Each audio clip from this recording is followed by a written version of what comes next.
Were you, or were you not, on a gay cruise?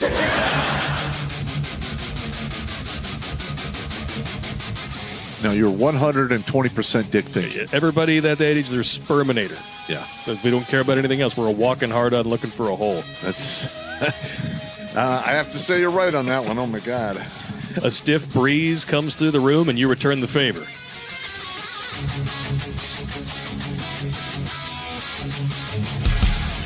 Got her in. Oh.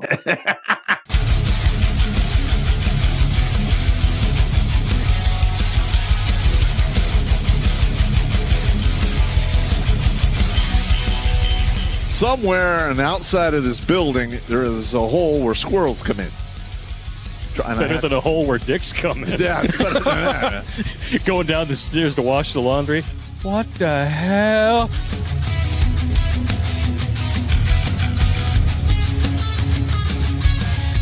Shh. Pizza.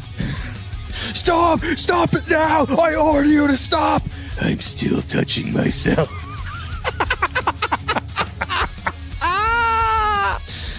Yeah!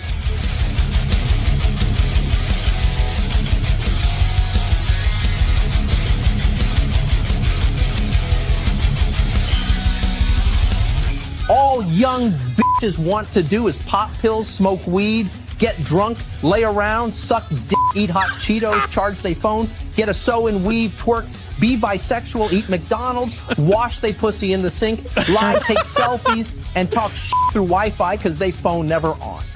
I think washing they pussy in the sink is my favorite part.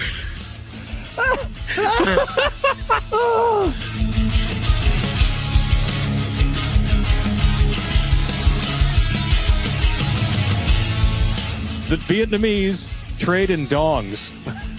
Figuratively and literally, I'm sure. Oh, my God, that's hilarious. I did decide to look it up. 500,000 dongs is a good night for Pop's ex.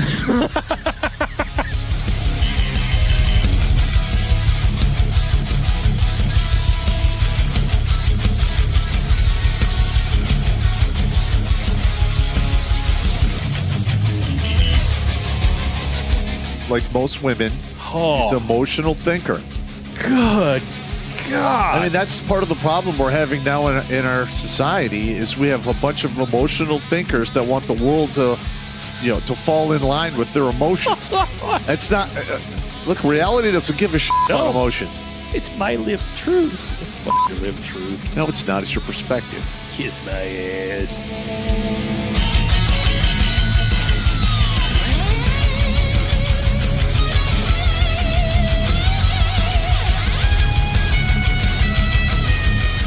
Literally like, hey, Sergeant Pop, you got to turn your bear suit. I'm like, over my dead body. No. Just give me a statement of charges. Yeah. You're never getting this back. Yeah. You can suck it. I'm going to wear this with my Russian coat. you will bury me in this. Hey! Why you got to fucking be like that, man? Because I'm an asshole, and I learned from the best. I'm sitting across from him, and I'm pointing at you with all four fingers. All right, first of all, the Russian jacket is World War II surplus. I'll send you a picture of it, Sarge. Yeah. Okay. I got you standing wearing it with holding two giant buckets like you just collected all the chum from behind the dump dumpster at the bar, and you're going to go home and make ice cream out of it.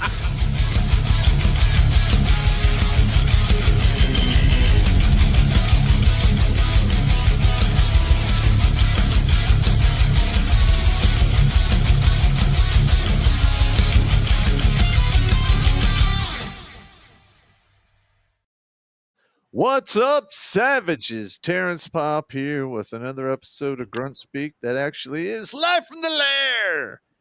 All right. Now, last week we had some guests on the show and we talked about the who, why, who, what, where, when, and why of what's going on out there against men in the divorce world, custody, craziness.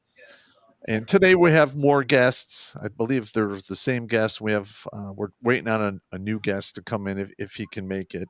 But we're going to talk about individual stories, maybe some tips and some tricks of stuff you can use if this ever is on your dance card, if you have to deal with this. I hope this show serves as a little information to help you out in the fight that I hope you don't have to face, because let's just be honest, the odds are incredibly stacked against you. More often than not, you're going to have half your shit taken away from the get-go, and the other half of your shit is going to be siphoned off in regards to alimony or child support payments over the next decade and a half or longer, depending upon your individual circumstances. And in some states, they can actually force you to pay for your child's college as well, on top of a decade or 2 decades of child support. All right. Now, I believe the men of the Western world are catching on to this because the marriage rates are in the toilet.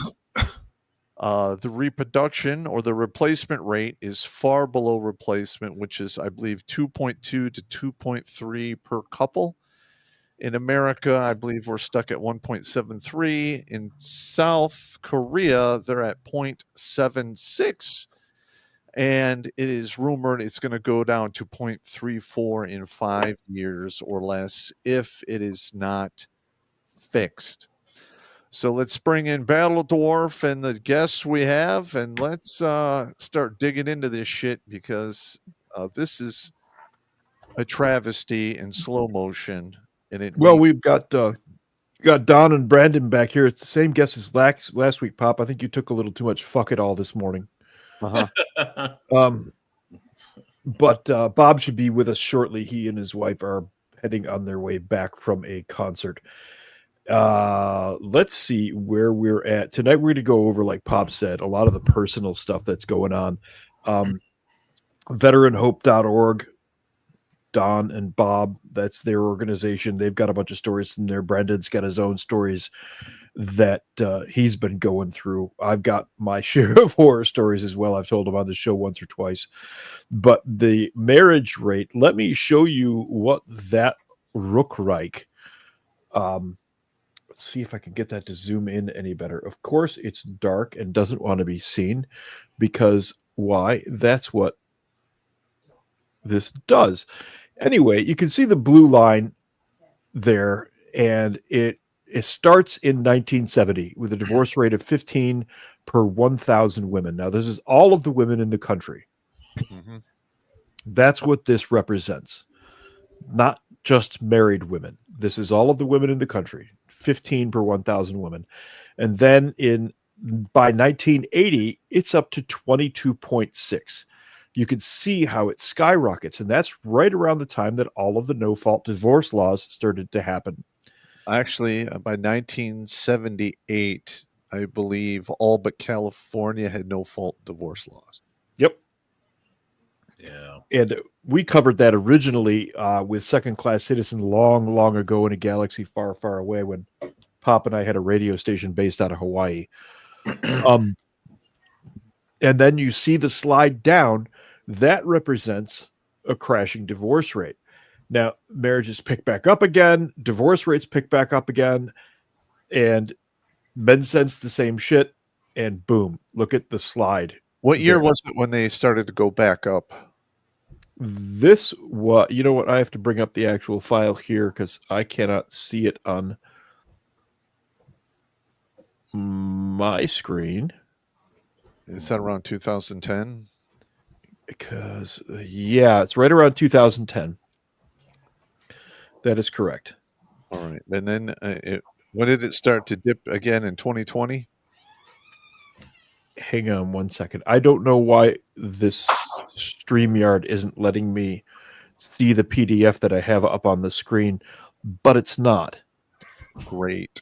Yeah, I know. It's okay. I know where the file is.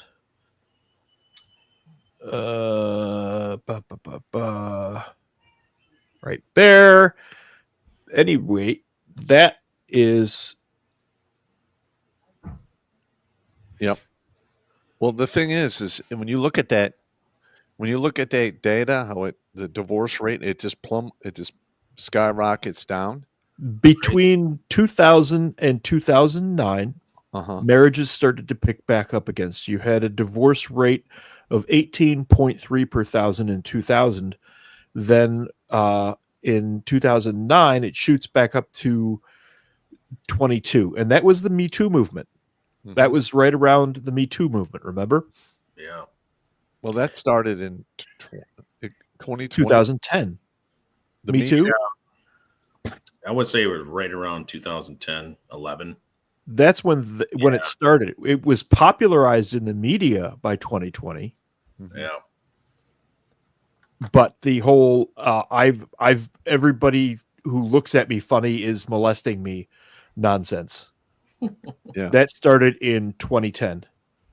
Now girls are getting on social media and they're crying because guys will not catcall them anymore. They won't even talk to them. Won't even talk to them. And women are like, nobody will look at me. I'm so pretty and nobody will look. But when you talk to a bunch of the liberal left idiots, they're going to go, well, divorce is on its way down. But they never mention that the marriage rates are in the toilet. Yeah, there's nothing to divorce. Yes. The divorce rates are down to 14 per thousand right now. Yes, but the marriage rate. That's where we are. Yeah, exactly. It's between 5.1 and 6.3 out of 1,000. And that's what's happening there. That's what that graph represents. Everybody thinks, oh, look, divorce is down, marriages are steady, and no, nobody's getting married anymore. Chief Wagner, you're bouncing up and down. Are you jacking off under the table or something? Trying to clean off my screen. Sorry. He's watching. Asking. He's watching clips of the Marines being deployed in Los Angeles. Jealous. Yeah. That's fantastic. What are you going to do? What are you going to do? That's fantastic. But another thing, while I was, I filed for divorce, I believe, at the end of 2006, and I wound up being homeless, living out of my car. Beginning of 2007, somewhere in the beginning of 2007 for about 6 months. And I spent a lot of time doing research in regards to divorce because, I'm a warrior. If I'm going to go into war, I want to know everything there is to know about my enemy, his rules of engagement, TTPs, everything.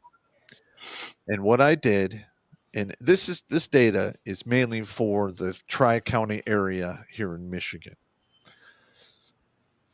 But I numberlined somewhere between 1,500 and 1,800 divorces. And I would basically, in the paperwork, you look at the first 2 or 3 pages of the divorce. It tells you when the marriage happened, and then it tells you, when it was filed, when you go with the file date. And I numberlined the divorces, and they all landed around 7, 13, 21, and 24. Oh yeah, the windows. Yep. Yeah. With a majority at 13 years. Mm-hmm. All right. So the way I looked at it, roughly you had back then about a 36 to 46% chance of getting divorced at 7 years. At 13 years, it goes up to like 55, 65%. I know the percentages aren't working out because it was such a big subset of numbers. But after that, like 21, 24, it went down quite a bit. Now, I'm thinking, I've heard all of this about the gray divorce. I think the 21 and 24 years are actually going up now. And I mean, I don't understand it. If you're a woman and you've been married for, 20 years, unless that dude is beating you on a regular basis or doing something incredibly abusive, it's probably not in a woman's best interest to get divorced, but yet they do it. There's a woman here in town who has 9 children, and like 16 grandbabies already, and she's only in her early 40s.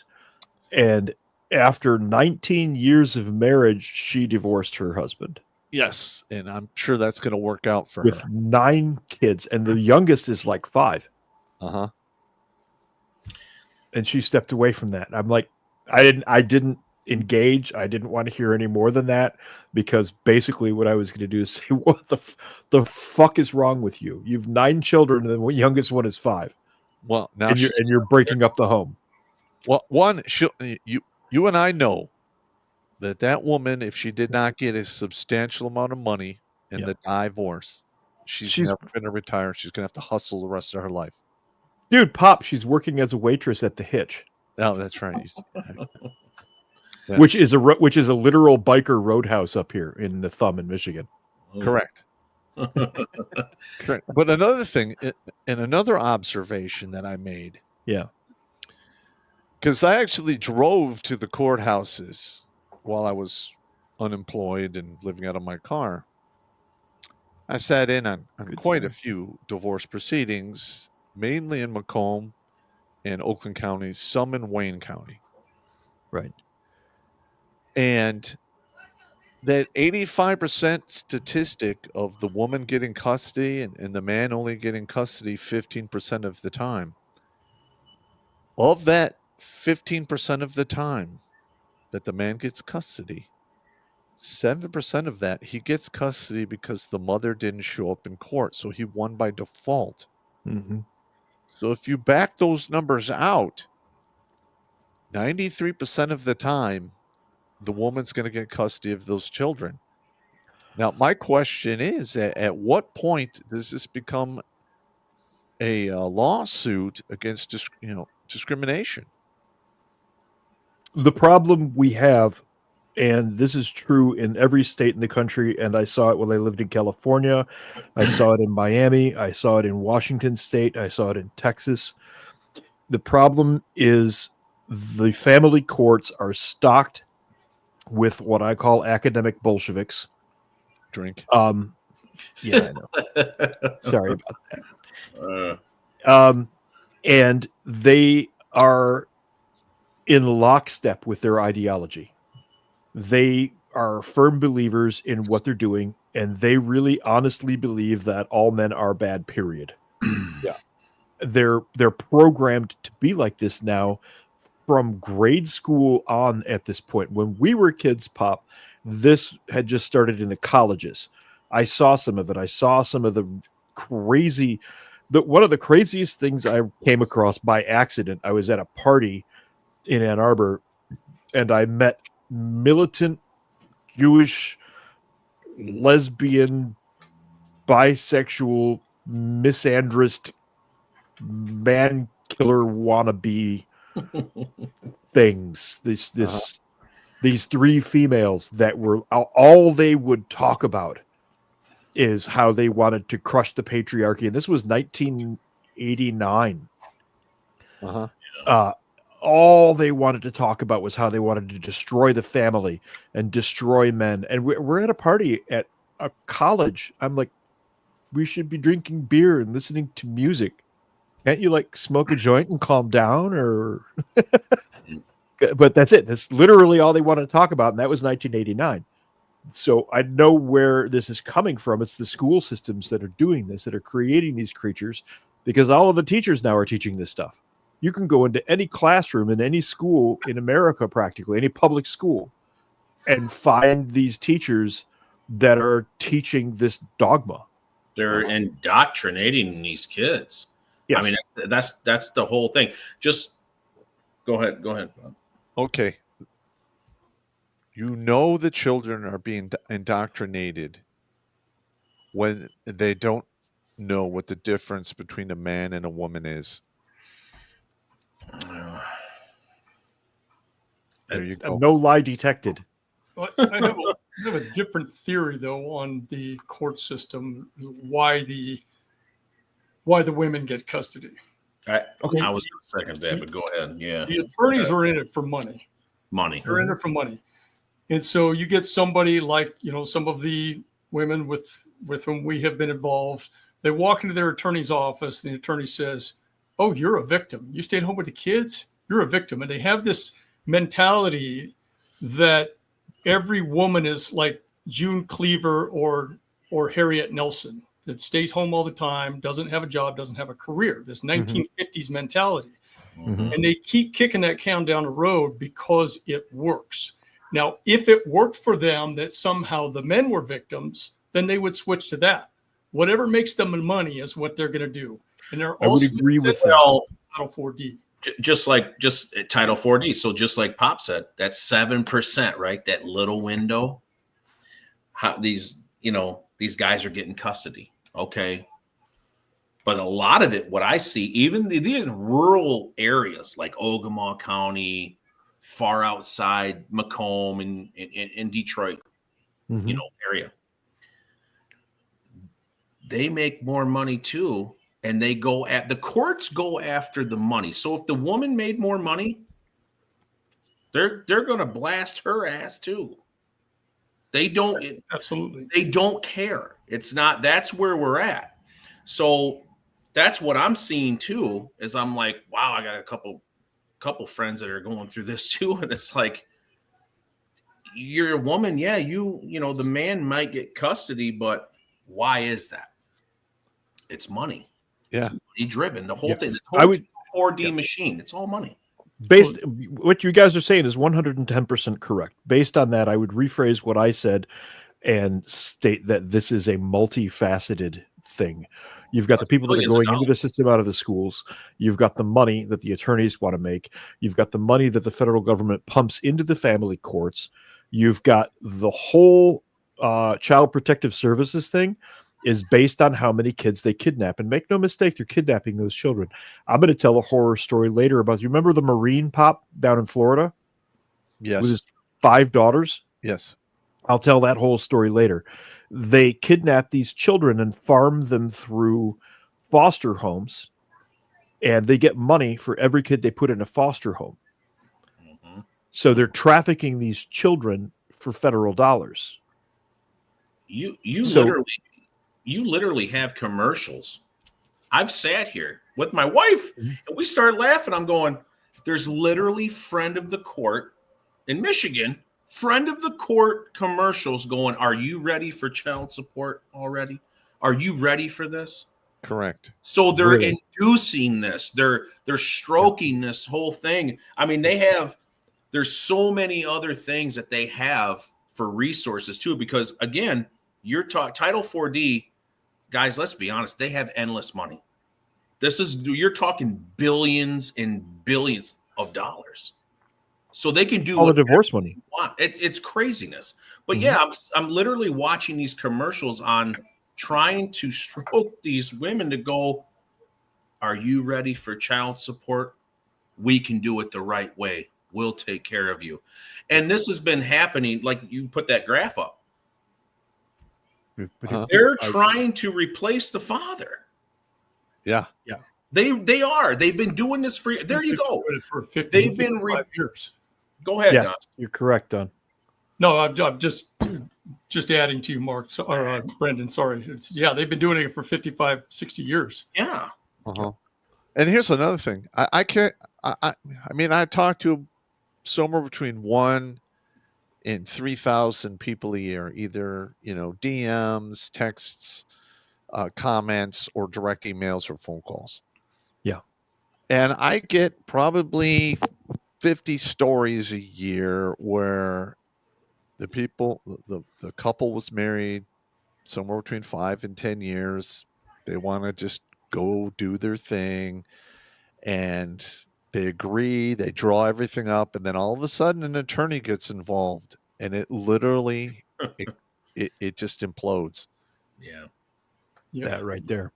You're 100% right, because I've heard of couples, just like you're saying, that want a divorce, they want to make it amicable, they want to co-parent.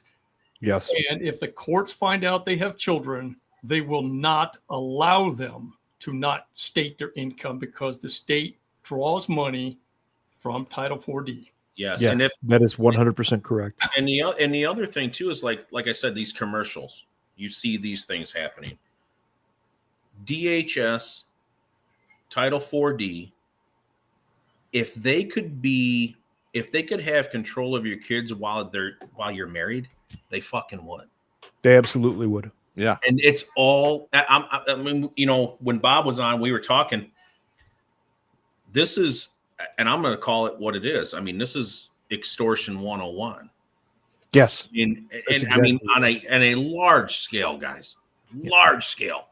But the father thing, the morals, the values, the respect, the things that I teach my kids, that's my job as a father, right? We're going to support morals, values, respect. That's my job as a father. Okay. Yep. They want to go, you know, Pop, you said it earlier. There's two dynamics to, you know, a woman getting married or whatever it is. Okay. They have someone that's going to take care of them for sure. But they also have a default too. And that's the court system. So they know they got two routes. If this doesn't work, I'm still going to fuck you over here. Yes. No matter what. Mm-hmm. And that's a huge thing. It just, I mean, I've got a couple other buddies that are going through this too here in Ogama County. And they're just like, Brandon, I cannot believe this is the biggest nightmare of my life. It's like a protection racket, but without the protection. Absolutely. It's insane. Yeah. Just mind boggled by it and how they push so hard because of the money. Once you get into that system too, that's another thing. Once you get into that system, and Bob said it last week, there is no fucking opting out, guys. And if you do decide to do it, you better get ready for a lot of hurdles. Getting in's easy. Getting married's easy. That cost you $35. Getting divorced, well, I won't go through the first 6 years of what I went through right now because I've gone through it on the show before. I got slaughtered basically. But then something happened in 2009. My ex-wife took my daughter to Dallas-Fort Worth Airport and left her there with a ticket and a single suitcase. Wow. She was 8 years old. And abandoned her, fortunately, with a ticket to come to me. And of course, I went and picked her up at the airport. But she's like, Mommy just left me there. Wow. I remember that. Yep. Yeah, you were there for this one. And it was 2009. Yeah, it was definitely 2009. So she came to be with me, and her mom just disappeared for a while. Turned out she had gone back to Korea. She was Korean. And then there was almost no contact at all. And then she wanted to see her once, and I sent my mother with my daughter down to Texas so that she could see her mother, because at that point I had filed in court for abandonment and parenting plan being ignored. So the Oakland County courts, believe it or not, granted me custody. I still have a copy of the paperwork. I can actually, if anybody has this circumstances where a wife has abused the parenting plan, I have the paperwork that works, at least in Oakland County. Now, when you bring up abuse the parenting plan, let's just be honest. All right. In your case, you know, she straight up just abandoned the child. You easily provable. Yes. But there are men out there who are denied visitation dozens and dozens of times. Yes. Go in front of a court, and the judge does nothing but give verbal warnings. Yep. And sometimes even issues restraining orders against the guy. Yes. Yeah, I've seen that as well. So here's the twist in mine, and this is where I got extremely lucky. I don't wish this on any child, but it's what happened. My wife had the good grace to die. And that is the only way that I got out of all of the family court stuff. That is literally the only way that I got out of it all. Yeah. Is my wife had the good grace to die. when your wife went back to Korea, you should have sent those letters to her family with her name and with a red line through it. No, dude, you have no idea how done I wanted to be. I didn't want anything to do with it at all anymore. I would have burned all of that paperwork if that last piece of brutality hadn't surfaced in my NICS file, in my FBI file. And that was the opt-out portion of this whole thing. Yes. Unfortunately, like you said, but that's how the hurdles getting in, that's easy, and it's induced. Yes. And also, we have to bring up the fact that most of the attorneys out there actually coach the women to lie and claim abuse. When I have evidence of that. I have all of the records. I was able to FOIA it all. No, I'm just saying, in your case, but I'm just saying, on the regular, this is what they do. And there's no mechanism to punish these lawyers for doing that. I will bet you right now, a meal of your choice anywhere you fucking care to eat, I'll bet you right now that if we went through all 50 states that have divorce courts that are behaving in this manner, which I believe is all 50 states, if I am not mistaken, that all of the abuse complaints, all of the beatings complaints, and all of the neglect complaints would be very nearly identical in wording. Yeah. Like as if they were from a script, which is how odd. Have you heard of the silver bullet tactic? Well, when they I've heard the phrase. What's that? I've heard the phrase. I've heard of the silver bullet, but the nuclear option is when the soon-to-be ex-wife accuses the soon-to-be ex-husband of sexual abuse on the child. Yeah, it's similar to the silver bullet tactic. I think they go hand in hand. They, they'll involve the police and say there was abuse. Yep. And then the rights are stripped from the father. So that's when the parental alienation, really goes full force. And then, more money for lawyers and child support and all that garbage. Yeah. And you're hammered at that point. And another thing too with these court systems, especially here in Ogama County, again, rural areas, they love default judgments. They love those. Oh, yeah.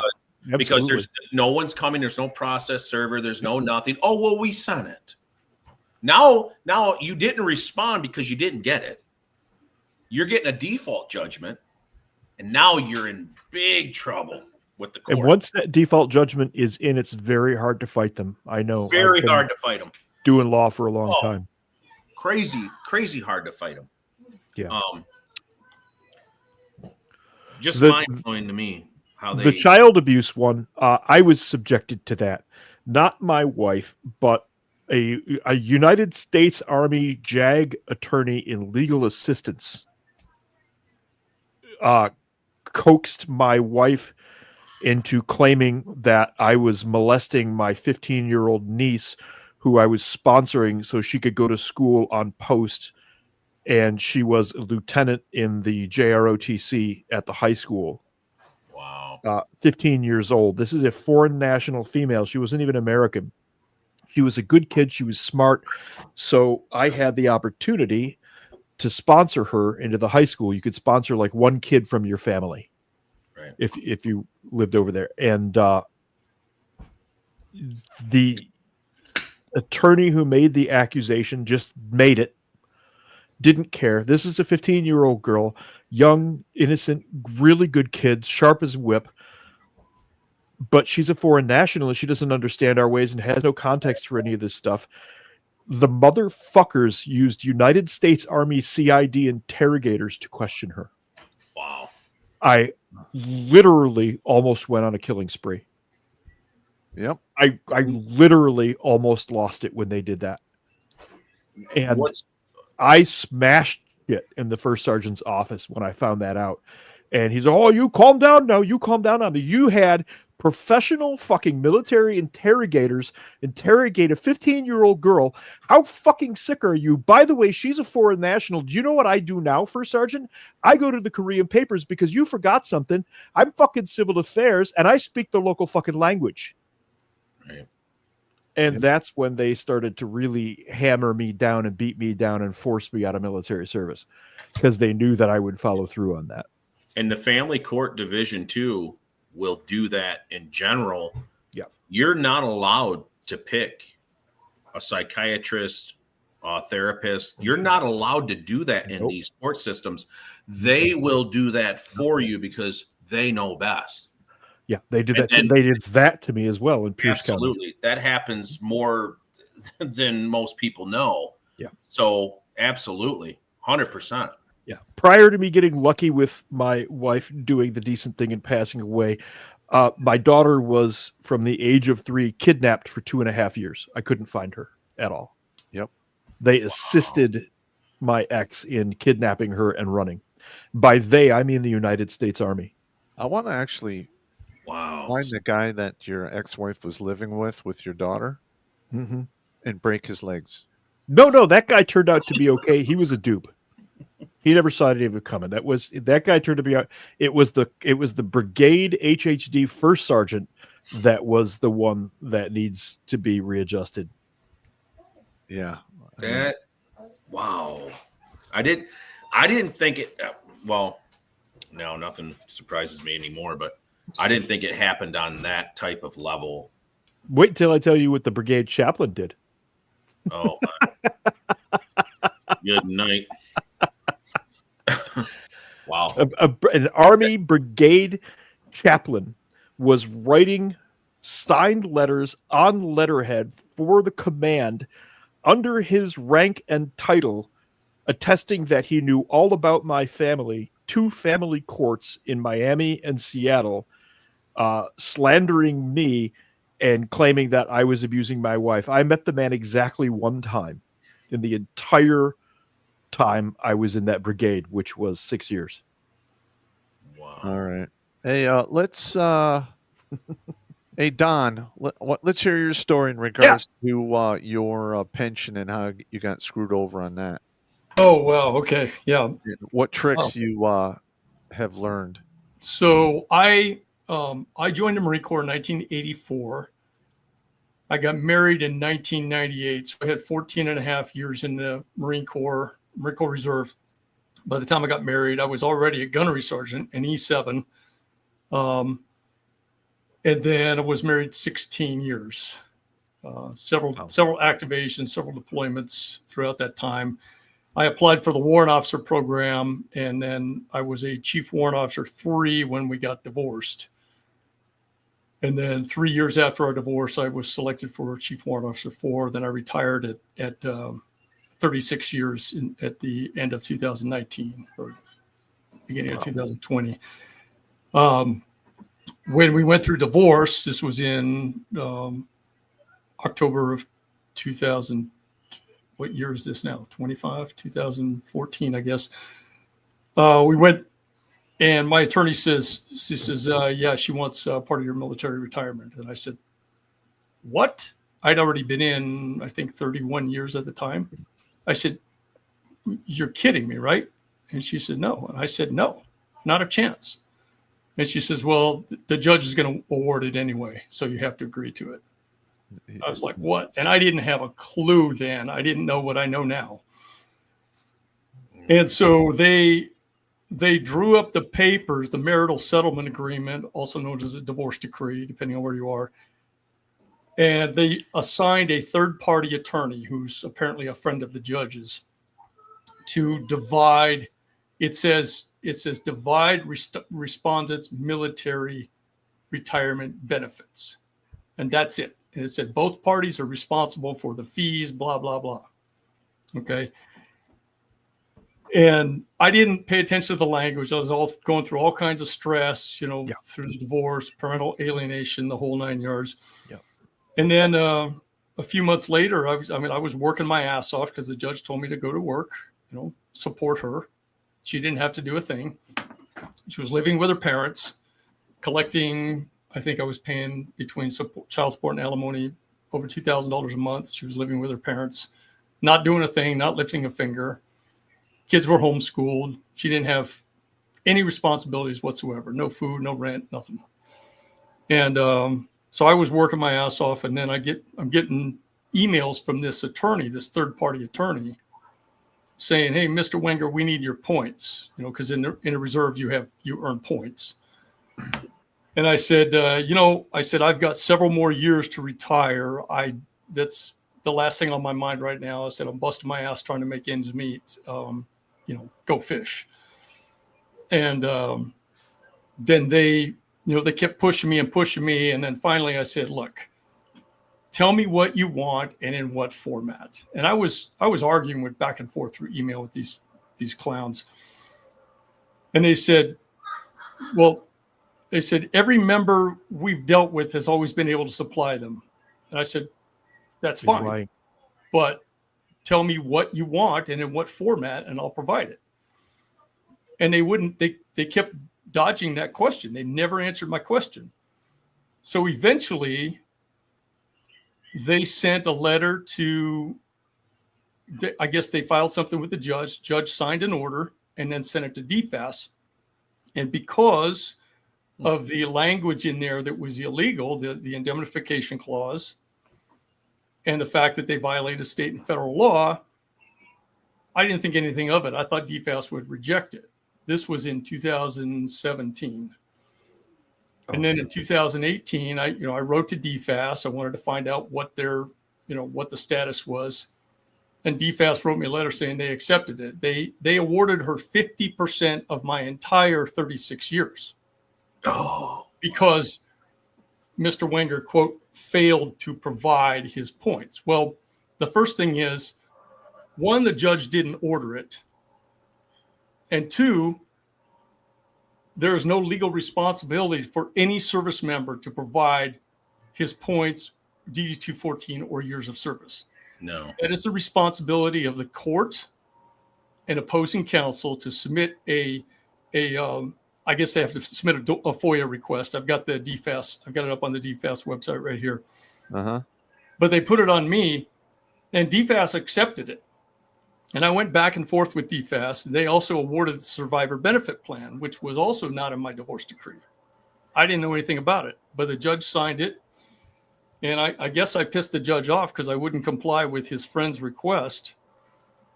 And so now I'm going to be 60 this month. I became, but as a reservist after the FY 2008 NDAA, for every 90 days you do on active duty, you can deduct that from the age of 60. So I became eligible 4.5 years ago, and I still haven't applied because it's so screwed up. Now, I'll back up for a second here.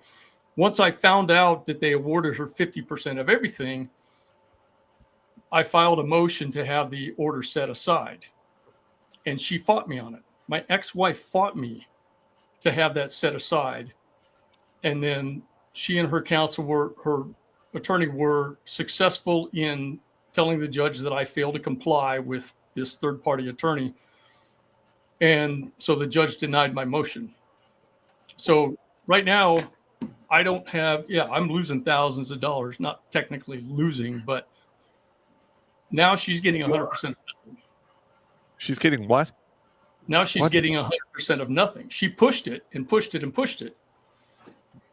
And, she actually wanted, once they got pissed off at me and said she gets 50% of my entire 36 years, she said, oh, okay, cool. And then she started taking trips around the world. She went to Italy. She went to Spain. She went to Hawaii. She went on an Alaskan cruise. She went to New Zealand. She went all over the place. She was just spending money like a drunken sailor, except she was spending somebody else's money. She was like she hit the jackpot. And I've been fighting. There's not an attorney in California that has the balls to do the right thing and correct this for me. I know that to be true. You might have to do it yourself, man. I am. I'm working on that, and Bob and I have got a plan too, because the point of the whole thing with the indemnification clause in there regarding combat-related special compensation makes the whole thing void, and that's what my Steve, I think Bob sent you my case that's at the Ninth Circuit right now. Yeah, I think so. Yeah, Don, if it'll help at all, as you know, I'm a paralegal right now. If you need a second set of eyes to review that stuff for completeness or errors, I would be happy to assist. Yeah, I'd appreciate that. I mean, I'm learning, and I've also learned. Well, it's how I learned. this is one thing that I have learned that I would say this is probably the case in several other states, although I haven't researched that many except California and Nevada. In California, under Family Code, it's California Family Codes 770 through 772. It says, there's paraphrasing here, anything you earn after divorce is separate property. Now, a lot of attorneys don't understand this. These attorneys are so dumb and lazy, they think Radar O'Reilly and Max Klinger are real life characters, and that's the real representation of the Army. That's all they know about the military. And even some of our fellow service members don't realize that military retirement is not earned until the day of retirement. I've got even friends, and I've told them several times, it is not a pension. It is a retirement. There's a difference. Yes. And the word pension is like a 4-letter word to me when it comes to military retirements. Yeah. Uh-huh. So because it has not yet been earned, that is a contradiction with California Family Code 772. I have not yet earned it. So California is violating its own law. And there's not an attorney in the history of California that's uncovered this. And I most would don't have the wager gut. that they don't care. No, I think that's probably the first part of it. You're probably right. Yeah. So, I haven't yet applied. I've got several different strategies, but I'm the one that holds the cards. I'm doing okay. I mean, would I like to have it? Yeah. I spent a long time working toward it. But the only thing, the points, or for you gentlemen that are retired active duty, the points or the months in service, all that does, it equals experience. Every single service member who is in receipt of retirement pay is subject to recall for the rest of his or her life. Yes. Yeah. Many of us don't know that. Yep. And you are subject, like in my case, I'm a logistics officer.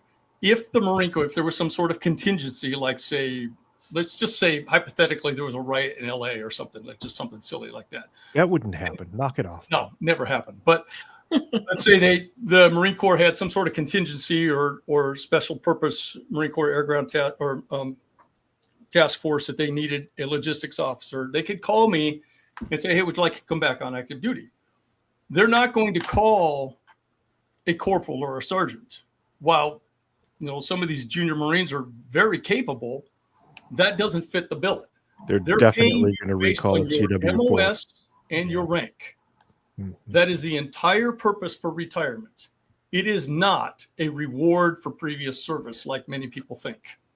And for those people out there who do not understand, warrant officers in the Marines and the Army are subject matter experts. So if they're going to be recalled, it's going to be those guys. It's definitely going to be the chief warrant officers. In a lot of cases, yeah. Hey, can you? I don't have the links for the show. So, Steve, how many people are watching on Rumble and YouTube? Oh, right now on Rumble we are at 435 with 100 likes. You better tap that like button before Jimmy gets here, you guys. Yeah. YouTube. Let's see here. What's the YouTube? I don't have the new YouTube channel. Well, okay. What is it? It's Gruntspeak. 199 and 114 likes. No, 199 and 114 likes. 204 now. 204, I guess. There you go.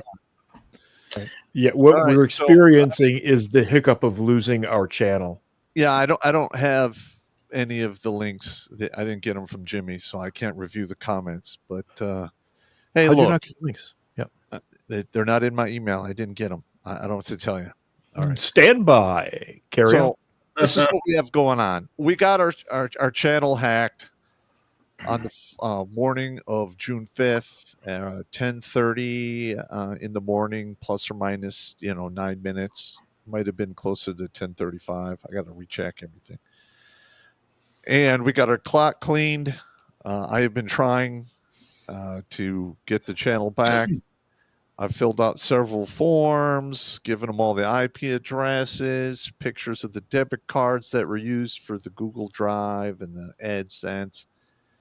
And they keep sending the same links over and over again. Like somehow I'm going to be able to just magically make it work.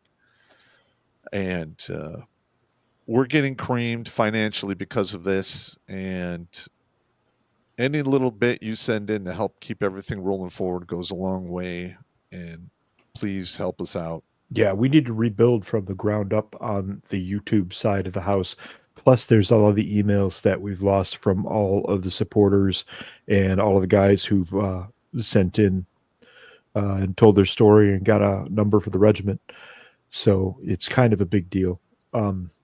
We are working on a grant right now. Pop got a basic format down, and I'm tweaking that to see what we can get because let's face it, as far as I know, we're the only veterans group out there that can actually point to a number of guys saved. Yeah. I mean, even the big outfits like Wounded Warrior or the other ones, you ask them how many lives they say, oh, we don't know. We don't know. Why not? Why don't you know? No, and I believe I'm the only comedian on the planet who's actively fighting male suicide on the regular. For the military, yeah, definitely. Yeah, I've seen comedians talk about it, but nobody is focused on the idea of trying to pull guys' asses out of the fire. You guys have all heard me say it a lot on the show. I mean, I'm one of the guys that Pop helped save. Twice. Twice. Yeah. So you only get one number though, motherfucker. That's fine. I'm fine with that. Don't make it weird. Do you need a hug? No, I'm good. Okay, we won't go there. Yeah. I don't know. This whole thing is just fucked. So what's this? I have a document here, tips for service members. Do you want to go over that, Don? Oh yeah, I can. First of all, I want to make it clear that like a lot of people think that there's no such thing as vesting in military retirement. Okay. Once you're over 20 years, you can have that taken away. If you commit a felony or you renounce your citizenship, or there's several other factors, you don't get your retirement. You know, there are several cases. There's a guy named Mark Visconti, retired Air Force Colonel, who was caught with porn on his computer and all kinds of other nasty stuff. Mm-hmm. He got kicked out of the Air Force, went to prison, lost his retirement. A guy named Stephen Larrabee, retired Marine Corps Staff Sergeant, went to work for as a contractor at Marine Corps Air Station Iwakuni, Japan, sexually assaulted the wife of a Marine, challenged it, was court-martialed, and his attorneys argued that he could not be court-martialed because he had no place to which he had to report. He was retired. And the government came back and said, no, he had an option to refuse his retirement. And yet he accepted it, so he was subject to the UCMJ. Oh, wow. See, I didn't know it went that far. Sure. I thought you would have to be brought back on duty to get UCMJ'd after retirement. No, because he was just over 20 years retired, retained. Wow. There's another guy, Marine Corps gunnery. Hang on. Chief, what does retired retained mean? That that's basically what military retirement is. There's military retired retainer pay. So everybody is subject to recall. So if you're retired retained. Yes. Now I think it changes after 30 years, but you're still now. Is it likely to happen? Not very unlikely after 30 years, but you are subject to recall if you're in retired retained status between 20 and 30 years. Yeah, I can't really ever see him calling me back. I mean, I'm a grunt. Your 100%, your 100% disability may factor into that as well. Very unlikely, and there are 3 tiers under. I think it's DOD 1352.01, DOD I 1352.01. there are 3 tiers. Even those that are severely disabled are subject to recall, but it's very unlikely. But it could still happen, and that's the entire purpose of the retirement. No, I've already researched this, Chief, and I technically could be recalled no matter what, depending upon the circumstances. And if that were to happen, or if I knew it was going to happen, I know enough people still in the system to do a by name request. So I would get sent under their preview instead of just going into willy-nilly needs of the Army. Yeah. Wow. Yep. Wow. So let me bring that back up on the thing there. You have tips for service members and attorneys representing them for dividing MRP. What is MRP? First of all, let's start there. Military retirement pay. Okay. In the have that divorce communities. Yeah. So I am 100% against anybody who didn't serve receiving a portion of military retirement pay. And I could win an argument against any attorney, service member, former spouse, or anybody as to the justification for dividing it. I've heard every single story, and the arguments are just stupid. But if you're forced to divide it, I would say do not automatically agree to the division award. It's not mandatory like a lot of attorneys think. Yep. And again, like I mentioned on California Family Codes, many states don't have statutes that address military retirement. Mm-hmm. I wouldn't automatically agree to a 50%. I would say agree to a portion of a portion if you're forced into that, and don't agree to a lifetime award. Yeah. It doesn't have to be lifetime. People think it does. And I've even had attorneys in the state tell me that California state law says it's a lifetime, yet California state law doesn't even mention it. If it's not mentioned in the law, then it is not mentioned in the law. And what I mean by that, this is from the perspective of work in the legal industry, it is a fiction and it cannot be enforced. Correct. And yet judges enforce it anyway. I've seen it enforced, and even though it doesn't exist. On it. Right. You sign off on it, and then DFAS accepts it. That's it. It's done deal unless you get a order saying we're changing it. Absolutely. Yeah. Now, here's an interesting anecdote, again, with what I went through. My final custody stuff was decided in Pierce County, Washington. Like I said, I went to several different courts. Yeah. And there's Bob. We want to talk about that. Okay. So when they did my final custody stuff, her attorney was just a YMCA one of those attorneys, not a real proper attorney or anything. She did the whole order and threw it at me and told me I had to, and she didn't expect me to sit there and actually read the entire thing.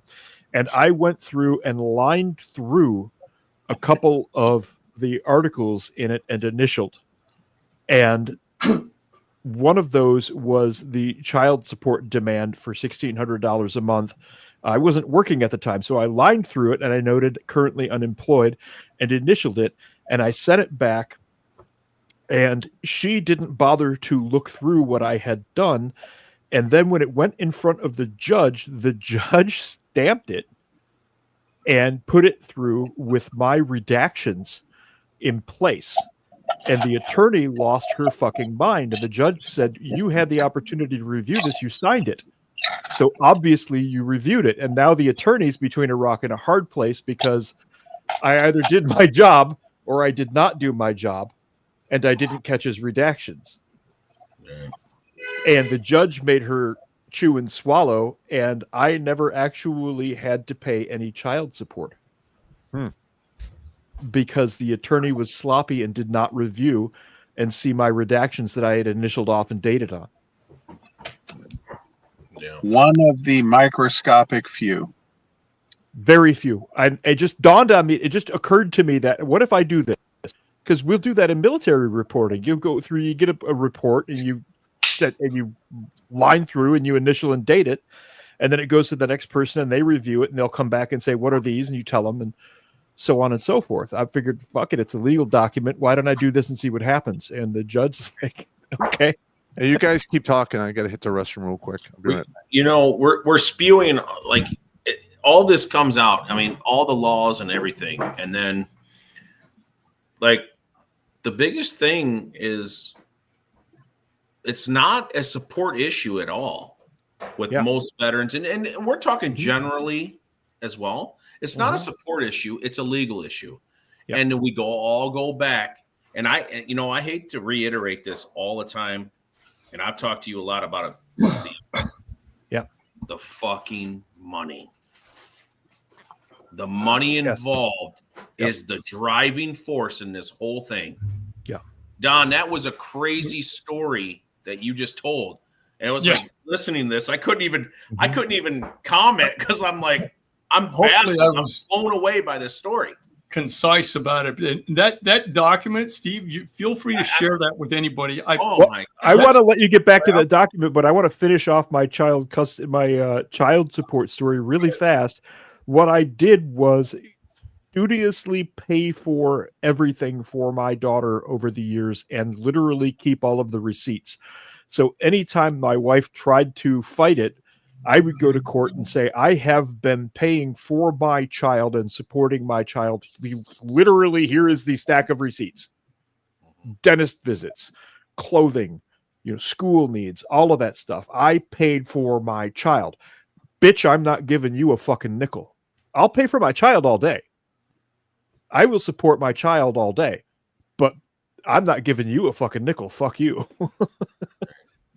And it worked. For some reason, the courts were like, okay, I mean, he's obviously paying for the child, so where's the argument? Yeah. But let's let Don get back to this document because he's got a bunch of really good stuff in here.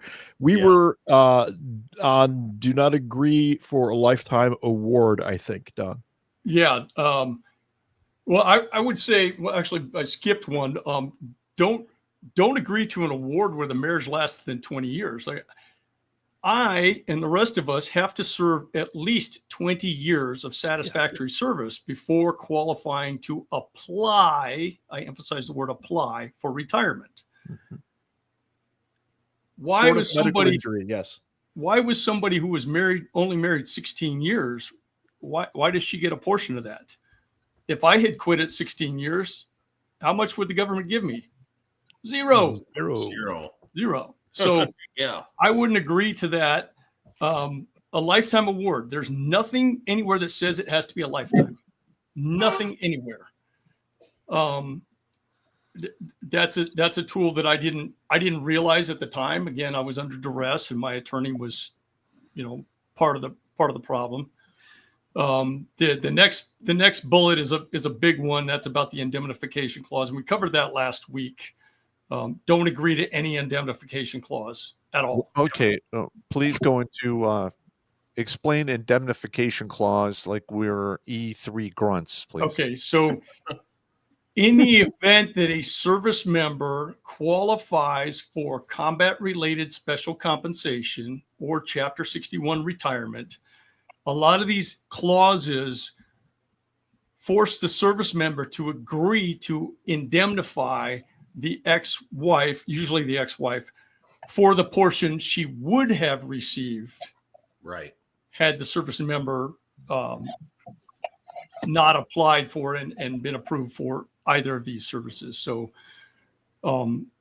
that's all that means. It means you make up the difference, and that's not legal. But even though it's not legal, we've got a few friends and a few cases that are going to the Supreme Court. They tried those even though they're not legal, but they've still got caught with the courts forcing them to make up the difference. So again, and the last one is, and this was pointed out to me, there's a gentleman named Brian Mork. He's a Air Force Reserve Colonel. I think he's retired now. He went through some stuff and he's created a webpage dedicated to this.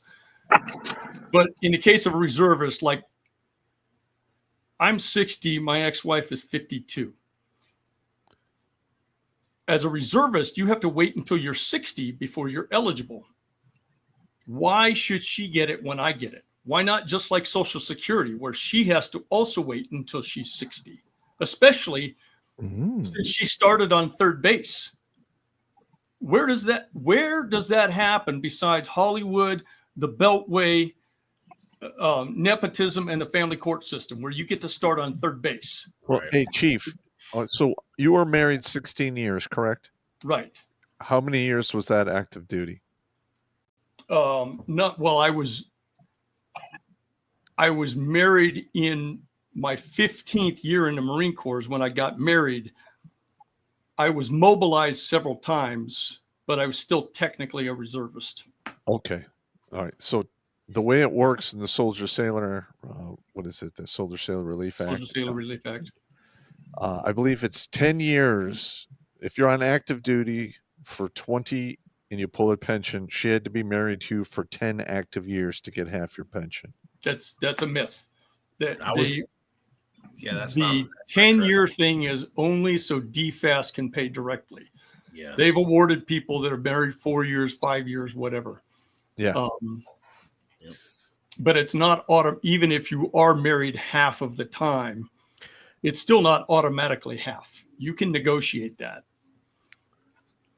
Okay. Yeah. But again, in the case of reservist, why would she get it when I get it?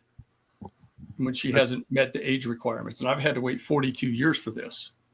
Why not? She her? shouldn't get a nickel to begin with. Exactly. Of your retirement. That's You're just 100% right. That's just insane. Yeah. Fuck that shit, man. That's insane. I can that's just a draft. I mean, I can come up with a bunch more stuff, and I've got 42 pages of stuff that I'm working on building a website. But if you want to share that with anybody, and if anybody is going through this, they can contact you. You can give them my email. I will help anybody. I can't guarantee, but I will give them the tips that I've learned, because I don't want anybody else to get screwed. Yeah, that's why we're doing this. That's why we're doing this, Don. That's exactly why we're doing this. See, I never even knew, like, Don, when you're talking about these lifetime and the page that was brought up, Steve, I don't know if you. The page that was brought up. Well, you mean this guy right here? There you go. Yeah. When you're talking about a lifetime award, I never knew this. This actually happens. Nobody does. A lifetime award? Wow. That is a favorite thing in California, by the way. I never thought that happened like that, but wow, that's yeah. Holy shit. Mm-hmm. And these people I see, I lurk on these former spouse pages all the time. These people come up with the nuttiest crap. They say, "Oh, I'm worried I'm going to lose it. I'm worried he's going to get disability." Never mind that he got blown up. You're not worried about that. No. Yeah, I know exactly what you're talking about. And a lot of them say, "Oh, I helped him get promoted. I'm responsible. If it weren't for me, he wouldn't have made E8." Wait. Excuse me, ma'am. Are you implying that you blew the commander? Yeah. But the other argument to that, and there's an attorney here in Riverside, California, that's a real moron, and he calls the promotions during military service, he calls it what he calls a marital foundation theory, that the stay-at-home spouse helped. Well, I've got an argument to that. Well, what if you've seen soldiers that have been going through some stress, and they're gaining weight, they can't function at work, they don't meet the physical training requirements, whatever, so they don't get selected for promotion. Mm-hmm. In those cases, are the spouses also responsible for the lack of selection? You can't have it both ways. Mm-mm. Actually, that is a thing.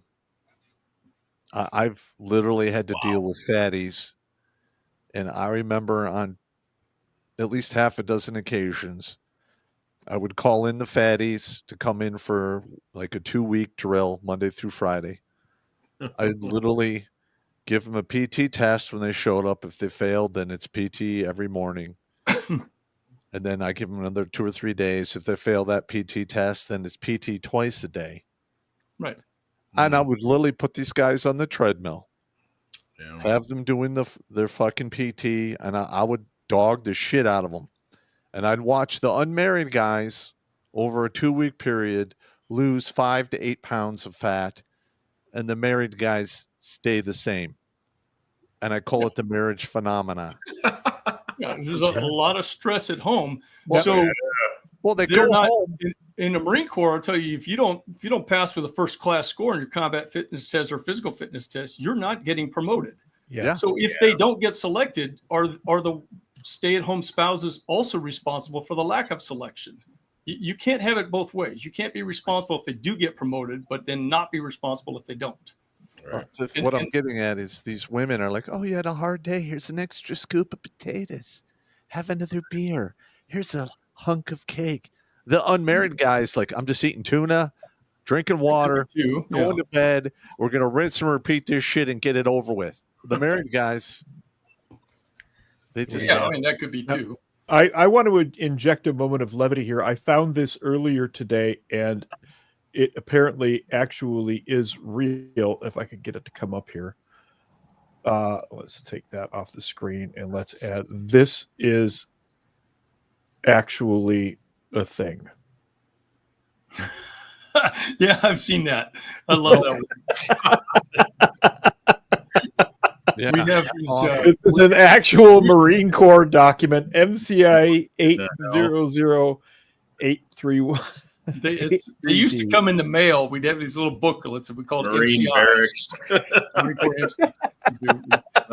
It's good.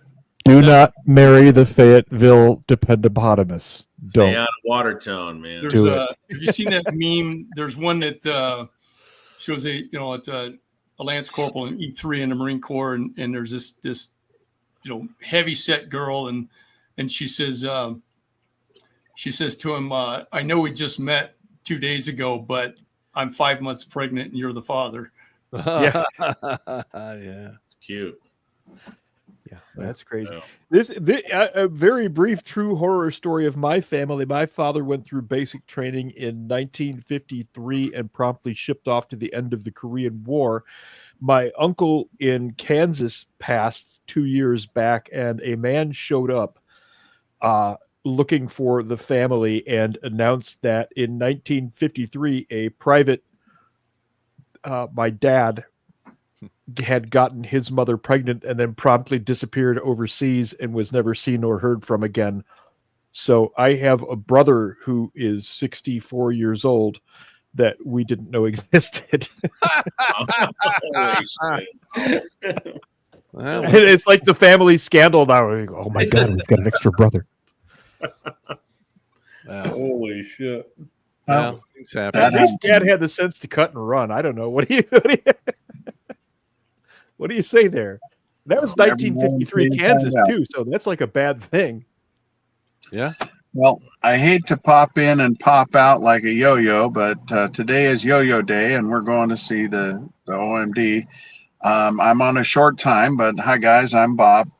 And when you brought up Pierce County, Washington, you must know that I find that amusing on account of being here in Pierce County, which is number 9 out of the top 10 counties in the United States for the total number of veterans on disability, not counting the fact that they're dropping like flies. We've had the highest suicide rate in the state and the highest per capita. However, an amusing thing is ever since the big suicide scandal before the pandemic, just this year, or just recently, Fort Lewis JBLM won an award for the reduction in the number of suicides, which is not so impressive because they had the highest rate. So anything less than the highest rate back in the day is a significant improvement. So they've improved. Still not perfect. Over the weekend, I had gone to a party with a bunch of veteran families and a few peripheral families. And one of the guys pointed at my truck and he said, "Bob, that's amazing. You're fantastic. This is like, you are really showing this success. You're just kicking it ass and taking names." And I said, "Well, kind of, I'm probably the most successful failure, because we have made more progress in the last 2 years than we have in the last 20. All of us fighting the same battle uphill against the wind and the snow and these idiots. But we still don't have a win. I just got an email about the Yorko case, and this blathering, blistering attorney in Virginia is saying this is now in the DOD FMR that it's going to be thus and such and whatever, and they can do the indemnification by contract, which again is the exact opposite of what the law actually says. And I'm with you in that the law itself is the law. And when you're looking at the kind of law that Title 10 and Title 38 are, it's called positive law, which means it is the law laid down by Congress. It's not the editorial review of the congressional discussions. The Federal Register is an editorial review of who done said what to whom and then how they voted. But the law itself, the statutes produced and signed by the president into law, that's the law. That's right. And the Supreme Court does not write the law. That's what Congress does. The Supreme Court said in Mansell versus Mansell that it is not there to second guess the wisdom of Congress. And it is the precise language of the Former Spouses Act that defines what can or cannot be done. And the court said that both the House and Senate discussed the idea of canceling federal preemption when they were building this Former Spouses Act. And they both rejected that idea because it was just plain stupid. Now, I would like to come up here and spend an hour just telling you my story, but I really have to go or I'm going to be in the doghouse. But speaking of Pierce County, I do want to check with you. Yeah. I'll be right back. Bob, I did want before you have to go. Fire next week, I'd like to have you guys on one last time so we can go over what we can start doing to fight this shit. Well, there's no such thing as last because we're in the fight. We're up to our ass and elbows, and we got alligators all about. So I would love to offer the idea of building more on this. We've touched on it a little bit, and I want to answer that just in the briefest sense. When I started this, I was just publishing information. Getting asked to get involved in cases led me to helping write several pro se cases. We have several on the docket now. Mm-hmm. And I've been called and had the opportunity to speak to several people about this, and that just raised everything up. Don started in with the group and helped build to Washington, D.C., so that we could go ahead and shift gears. So the initial thing was to file it in the courts and demand the federal enforcement of due process. That's already in progress, and we want to keep doing that, and we want to get every veteran who's been through this to get a chance to take this material and move forward and file these lawsuits against judges to basically remind them that they are required to obey the supreme law of the land written by Congress pursuant to the Constitution, as we have just discussed. The second thing was saying that all along I've said we ought to talk to Congress about fixing this loophole or fixing the law to help them understand that what's going on is not actually legitimate family management of the court systems. This is predatory embezzlement of federal funds by way of the court.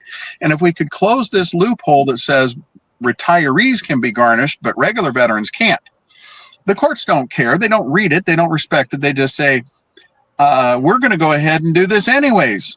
Yes. Because we have this power. And our point is to say, no, they don't. But if we can get Congress to change that one sentence so that it just says, it doesn't matter whether the veteran is a retiree or not, veteran benefits are exempt and you can't do anything about it. And where the Former Spouses Act is concerned, you can't do anything about it. You cannot indemnify, you cannot trick, you cannot contract. And next on the agenda is getting a conversation with the Secretary of the VA, because if Congress changes this law, it's over. We crush this problem. If the Supreme Court of the United States says, why, yes, state judges are required to obey the supreme law of the land, then it's over. We win straight up. Our families win. Our families get protected, and a bunch of lawyers have to go and find real work for the first time in their life. Some of them get to be disbarred and disrobed and whatnot, but that's okay. And then thirdly, if we can get Secretary Collins to step up and say, by the way, I've took a look at this, and guess what? According to Section 511, Congress very definitively said that the jurisdiction on veteran benefits has been assigned to the Secretary of the VA. And any decision approved by the Secretary is exempt from everybody. Any decision denied by the Secretary could be appealed to the Court of Appeals for Veteran Claims, or to the Court of Appeals for the Federal Circuit, or to the Supreme Court.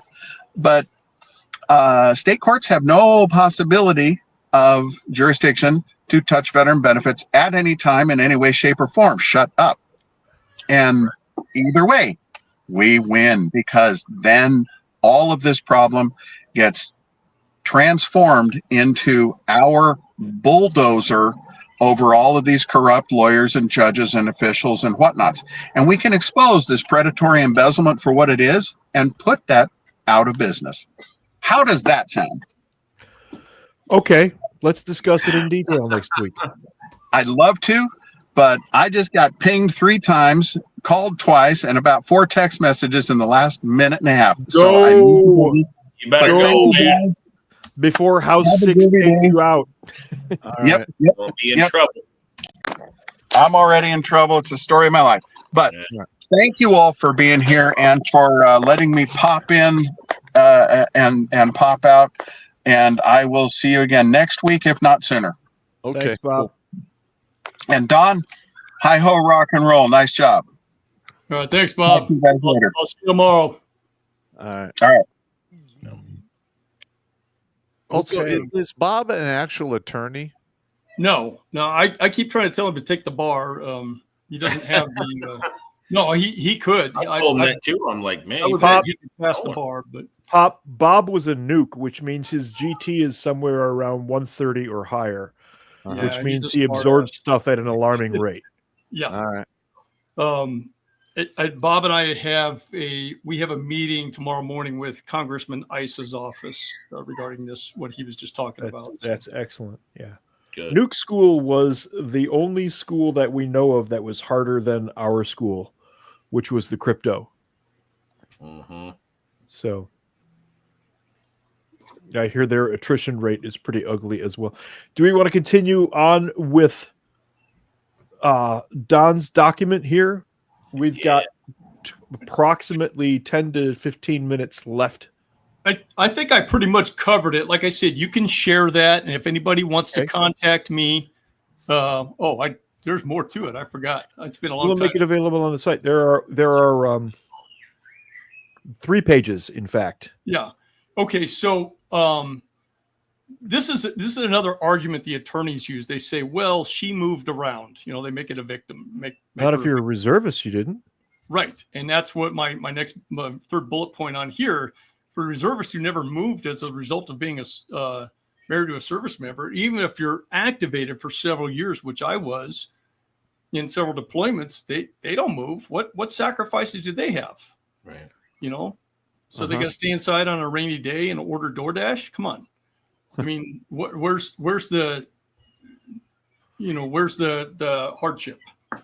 The movement thing doesn't really count either for those of us who are overseas and take our families on what's called COTS, continuous overseas tours, because their move consists of living in a very comfy, well-provided for military compound, rent-free, no electricity bill, no gas bill, no water bill. So here's your free home, lady. Sure, you're living for free on the government's dime while we're overseas. And I have a theory on that too. A lot of, if you look at some of these former spouse pages, you probably can't stomach to see the crap these people come up with and the entitlement mentalities. But I think a lot of these people are small town women, and I say women. There are some men out there who are assholes too, but most of them, and that's just because of the numbers. I think the Marine Corps is 88 to 92% males, and most divorces are initiated by women. But a lot of these people are small town women. They want to marry a soldier or a Marine or a sailor, and they're thinking officer and a gentleman are Top Gun. They think everything is going to be galas in dress whites and formals. And when that fantasy dies off and we're in the field or we're working 18-hour days, and they can't handle that, and they want you to come home and do more. That's when the shit hits the fan, and that's when things fall apart, and they think, oh gosh, this isn't what I thought it was going to be. Or like I supported special operations, so I would literally get the 3 a.m. phone call, grab your shit, be down at headquarters, and we'd be gone for 2-3 weeks. Where'd you go? Can't tell you. Well, what were you doing? Sorry, can't tell you that either. You know, in my wife's case, I told her off the bat, look, we're gone a lot. I'm letting you know right up front. We're straight up gone a lot. You're going to be taken care of. We have a circle of wives in our community. They're really tight knit. You'll be fine. But yeah. And that's another thing. Drop of a hat, we're gone. No other job. You know, my dad got out of the Air Force in 1969. And my parents moved 9 times after that, probably more than most service members. Yeah. Nobody, with the cities where we moved, there wasn't a group of people who lived in the same neighborhood who all worked at the same place. Yeah. You know, there's that support system too. I mean, they're taken care of, but for these people, nothing is ever enough. Yeah. So the I had to move around garbage, I've heard that I don't know how many times. It's just stupid. What you're telling me, what you're seeing in the chats and all of that stuff, I'd like to harvest some of that, because Pop, that is a guaranteed winner Thursday night show. Yeah, I'll send you some of they're on Facebook.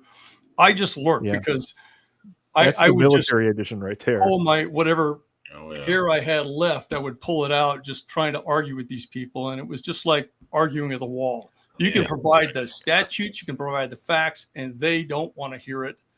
And they come up with all kinds of shit. So I just lurk and take notes now. Well, because it contradicts their narrative. Absolutely. Yeah, exactly. Yep. Exactly. But yeah, military base stories of that nature would probably make for a very good Thursday night show. I'm sure we could find some stuff on TikTok and YouTube as well. Yeah. Yeah. But another thing, another one of my bullet points is the survivor benefit plan. I would never agree to that. Some of the courts force it, but you can say no. You say, you know what? Then I'm just not going to apply for my retirement. I hold the cards. Under Title 10, these courts cannot force you to retire. That's right. And then the third party attorney I was talking about, they do what's called a quadro, a qualified domestic relations order. Yep. And this clown that screwed my things up. The guy is not even a family law attorney. He's an accountant. He's an attorney, but he's an accountant, and he has no freaking clue. He can't even spell DOD FMR. And he has absolutely no clue what he's talking about. But I would not agree to that. I would just, if you're going to agree to division of your retirement, in the last page, the last 3 pages of DOD FMR, and I think I referenced it in here, it's DOD 7000.14R, Volume 7B, Chapter 29. At the end are sample order language. It takes 5 minutes. You don't need to pay an attorney. You don't need to pay some clown $1,500 to come up with a division. It's a waste of time. It's a waste of money, and you will get screwed. It takes 5 minutes, but these attorneys are way too lazy. Plus, this guy's got a racket. You know, he's in with the judge. All these people they're in with the judges. So the judge say, "Oh, I'm going to default to this guy." Chief, this document you have right here should be one part of the in briefing when you join the United States what the fuck ever of America. Pick your service. Yeah. And 2 should be required retraining when you get married while in uniform. How many of us? It should be required training. Of those of us here that were military and everybody else watching, how many of us were briefed when we joined the service? 0. I'll bet you 0. That your retirement could be taken away from you. When I signed the document, when I took my oath and I agreed to serve at least 20 years, I agreed to receive a portion of my retirement pay based on my rank and years of service, not a portion of a portion. Right. Right. And so it serves no purpose, because the entire purpose is that I am subject to recall based on my experience. More points equals more experience. More years in service. If you're at 24 years, 26 years, 28 years, that's more experience. That's why the pay tables go up for every 2 years. Absolutely. Yep. It serves no purpose to it. Like, are they going to call my ex-wife and say, hey, since you're receiving a portion of retirement pay, we need a logistics officer? She doesn't have the first clue. Doesn't have the first clue, doesn't know a thing about the military, didn't even like the military. Yep. I think of the guys here and most of the guys listening, I may have come the closest. If any of you had a drill sergeant named Plowden at any time in the early 90s, Drill Sergeant Plowden. We were doing the usual, you get your duffel and you're out on the pavement and hold up one wet weather top, pack it. You pack it into your duffel bag. At the end of it all, he goes, you will note that there was no wife in your duffel bag. If the United States Army wanted you to have a wife, there would be one in your duffel bag. There you go. That was Drill Sergeant Plowden. That's as close as we came to having this briefing here. Well, I briefed quite a few soldiers when I was in regards to getting married, the dangers, what could happen. Had I understood it, I would have done that. Well, the way I would tell these guys, I'm like, hey man, if you get married, you got to remember, if you're married for 10 years or more, she gets half your shit. So you got to really ask yourself, is the pussy worth it? But how many of us, because the problem is we all married the same types of women. Most of these people have cluster B personality disorders. Yeah. How many of us would have listened? I know I wouldn't have. No, I wouldn't. I would have said, oh, that's not going to happen to me. My wife loves me. Right. And I was, I wish I could go back, 25 years and kick my own ass, because the only thing that saved me is I got married when I went into the National Guard Reserves after I got off, did my active duty the first time I went in. And I was married for 6 years, but I was in Guard Reserve time. So that's the equivalent of like 1.1 years of active duty time when you go to the points. And they tried to bring it up. My ex-wife's attorney tried to bring it up, try to get half his pension. And the judge was like, are you in active duty right now? I'm like, no. And he goes, that's not going to happen then. Yeah. And shut it down from the very beginning. That's good. That's good. So, I mean, I got fucked over pretty hard, but there's a couple times where the judge was, pretty okay. Like they tried to bring up the, he's abusive. And the judge is like, before we go down this road, are there any hospital records? Are there any arrest reports? Yeah. Or do you have any printout from the local PD where cars were sent to the home for any of these? If it's no to all of these, I don't want to fucking hear it. And they shut it down right there on the spot. Yeah. Oh yeah.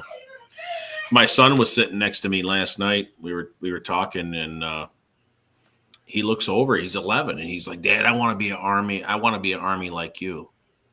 No, I just kind of looked at him, and I'm like, not in this army, son. No, I'm like, it's tough, man. And not only that, but again, Don, like you said, I mean, you don't know. I mean, we're all in that same, when we get with these women and things like that, it's like, you don't know. I mean, I almost feel like what we need in this country right now is a complete retooling of the army where it becomes like a Knights Templar or a Knights of Malta, where it's males only and you swear a life of chastity while you're in uniform. Yeah. No, it's tough, man. It's tough, especially with a son. And, he's like, Dad, I want to be an army like you. And I'm like, oh, man. Now tell him to be an electrician. Right. Or a welder. Welders make bank. Yep. It's tough, guys. Well, you can be an electrician a lot longer than you can be a welder because of the fumes. You could do both, dude. Right. But I cannot, in good conscience, with the way the courts are and all of the fucked up laws, I cannot, in good conscience, recommend a man get married or join the military. Right. I just can't. I can't do it in good conscience, and I won't. I won't do it. Yeah. I will not do it. Wow. They can smurf my goddamn balls. It's not going to happen. Not kidding. Not kidding. You know, I remember the first time I heard you say that, I was like, what? Smurf my balls! What? What? I've been saying that for a long time. 20 goddamn years. I remember telling that to some of my commanding officers. They called me on the phone. I'm like, hey, sir, you can smurf my balls. Yeah, sir. I'll get to it when I can. I got like 18 things on my plate. I don't know what to tell you. You're not one of them. Sorry, sir. Move along. So, Don, you are, I mean, right now you're completely involved with your stuff is already submitted. This is federal court deal? Yeah, my case is at the Ninth Circuit right now, and I'm waiting for Bob to do some finishing touches because I'm going to file in Supreme Court here pretty soon. Okay. I need to go through your place. Take a I look never at it. applied for my retirement, so I'm sure she's checking the mailbox every day to see where her winnings are, but it says go fish. I'll get by. Okay. And I'll get it one day because I may be getting a big big award here when this is all settled. But yeah, I could. I'm just not willing the way it is right now to give her 50% of everything. That's a huge chunk of change for absolutely nothing. Right. It's not hers. It's not hers for her to take. Period. Well, so I don't know if I answered your question, Brandon. No, you did. And like I said, my kids, both my kids have been here for a week and a half now. And that's not the order. The order is I get every other weekend. I explained that last week. The financial pressure of getting you out, right? That's what they do that. And that's what happened to me. So they've been here for a week and a half. They don't want to go back. And I'm paying $2,000 a month. So I'm going, how does this, but again, it's all money driven. Make this make sense. Yeah. Right. So, I mean, and they're having fun. My son's down there. He's playing Oculus and my daughter, but I don't understand that. And that's what we need to change. I mean, this whole thing has just become a money driven thing. And it's just so astronomically mind blowing to me. I just, sometimes I'm like, I don't even know how to handle this anymore. One of the things that I've realized watching all of this is these people are so descended into their bureaucracy that they have lost their humanity. If any of this shit happened to any one of them, they would lose their minds and be screaming and crying. But they gleefully and willingly do it to others without batting an eyelash. Yeah. Because they don't see the human cost at all. You're talking about the attorneys and the social. I'm talking about all of them. All of them. Attorneys, All of them. Absolutely. The court advocates, CPS, all of them. They've completely lost their humanity. When I was in court, I told you guys this last week as well. It's like the judge goes, who's going to take care of your kids because you don't? I mean, and he put me in jail in front of my wife. And I'm like, why is this happening? Like, I literally sat in a jail cell and I'm like, why am I in here? Like, what is going on? In your case, Brandon, from everything you've described, you've got a judge who genuinely hates any male who is a physically superior specimen to him. Absolutely. Which is any male. Yeah. Yeah. And he doesn't like being challenged. That's a lot of the judges, I mean, collectively, right? So even these friend of the court officers, they're the worst, right? The directors, I'm not going to talk to you about this. I'm not going to. They hand off information that's untrue. That's why I said is it the judge's fault? But at the end of the day, it is his fault. He's putting the gavel down and changing people's lives. Correct. And I mean, in a way that, guys, I'm gonna tell you, a month ago, I had talked to Steve, and I didn't know what I was gonna do. I was in a really bad way, and I'm like, why is this happening to me? Yep. And there's no way that I'm ever gonna step foot back in that court, because you'll never win. You'll never win with those people in there. Well, you got to get it in a federal court. You got to, yes, and that's what we're doing. Go ahead, Don.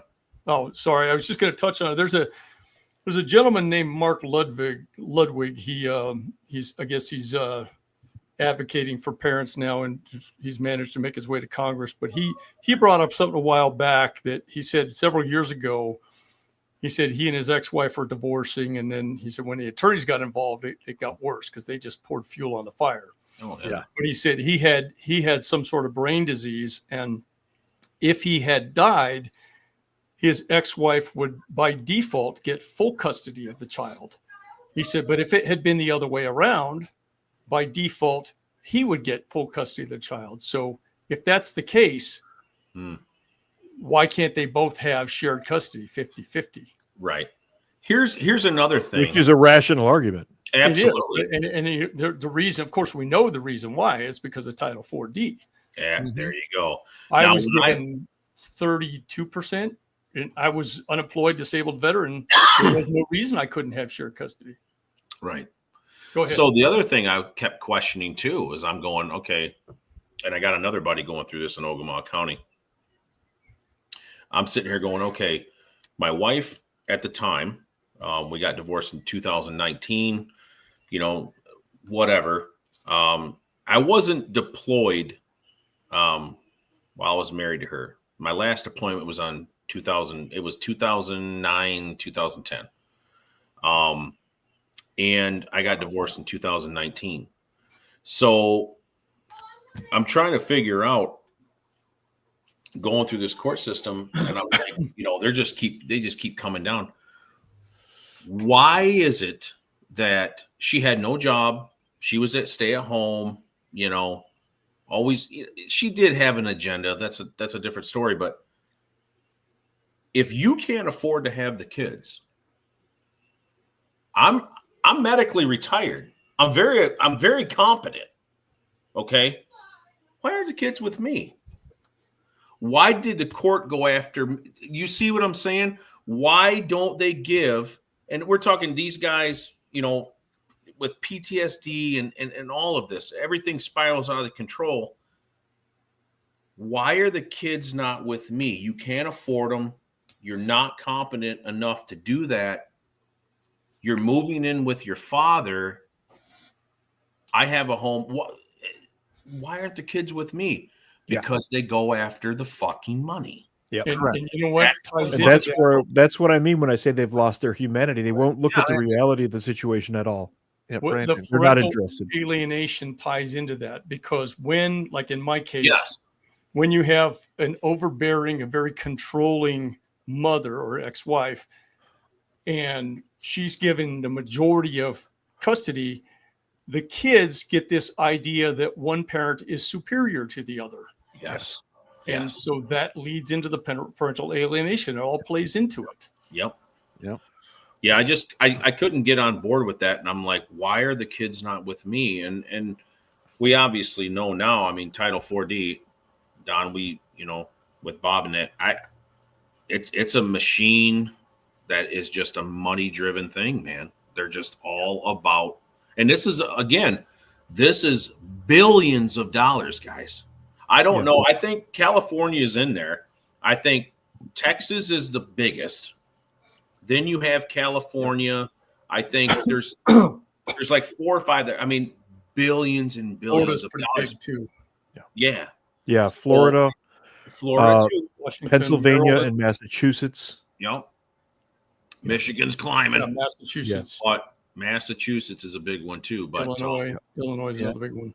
Yeah, so it's more of it's a business, guys. That's what it is. It is. It is. So, Guys, we're creeping up on a lot of time spent because we've got to pay some attention to our viewers and go through the super chats. But this has been fantastic. I really appreciate you guys making the effort to come back and talk about all this stuff. We're happy to extend a forum for you guys to come talk, and we'd love to have you back. We've got one more episode we like to do on this, but that does not preclude future visits at all. Awesome. So, again, I will help any veteran going through this. I can't guarantee, but the things I've learned, I'd love to be able to tell these attorneys that, to fuck off. yeah. I believe the operative phrase is pound sand. Yes. Pound sand and pick an orifice. Well, we appreciate you guys, and looking forward to the third segment for sure. All right, man. Raw. Yeah, and hopefully the third segment. I've not served in the military. Neither did my dad, but I can give you the perspective of a child that went through a pretty bad divorce. Because I saw what was going on between my mom and my dad, the attorneys, my dad and my sister, my mom's side of the family, and my sister, which completely ruined the relationship between my dad and my sister, and then therefore ruined my relationship with me and my mom. So it's Jimmy, I don't know if you're aware of this or not, but you are a fucking member of the team, not just a button pushing monkey. If you have things to say, brother, by God, speak the fuck up. We are happy to hear what you have to say. Well, we'll save that for another time since we are running a little overtime right now. Yeah, but, don't ever not say. Yeah. One thing I will say though, gentlemen, the viewers in the chat, I highly recommend you go over to the. You guys know it. I'm going to pimp it out later. Go get yourself one of the koozies because they are fucking awesome. They are durable, and I love it. Apparently, Jimmy got a new koozie. I got my koozie yesterday, and the other shipment came in today. All right. So, That's a good deal. all Good right, deal.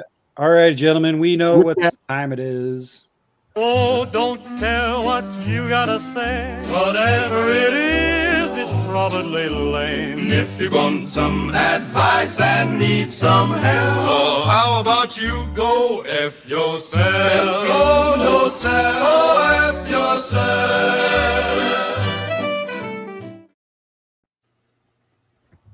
There you go.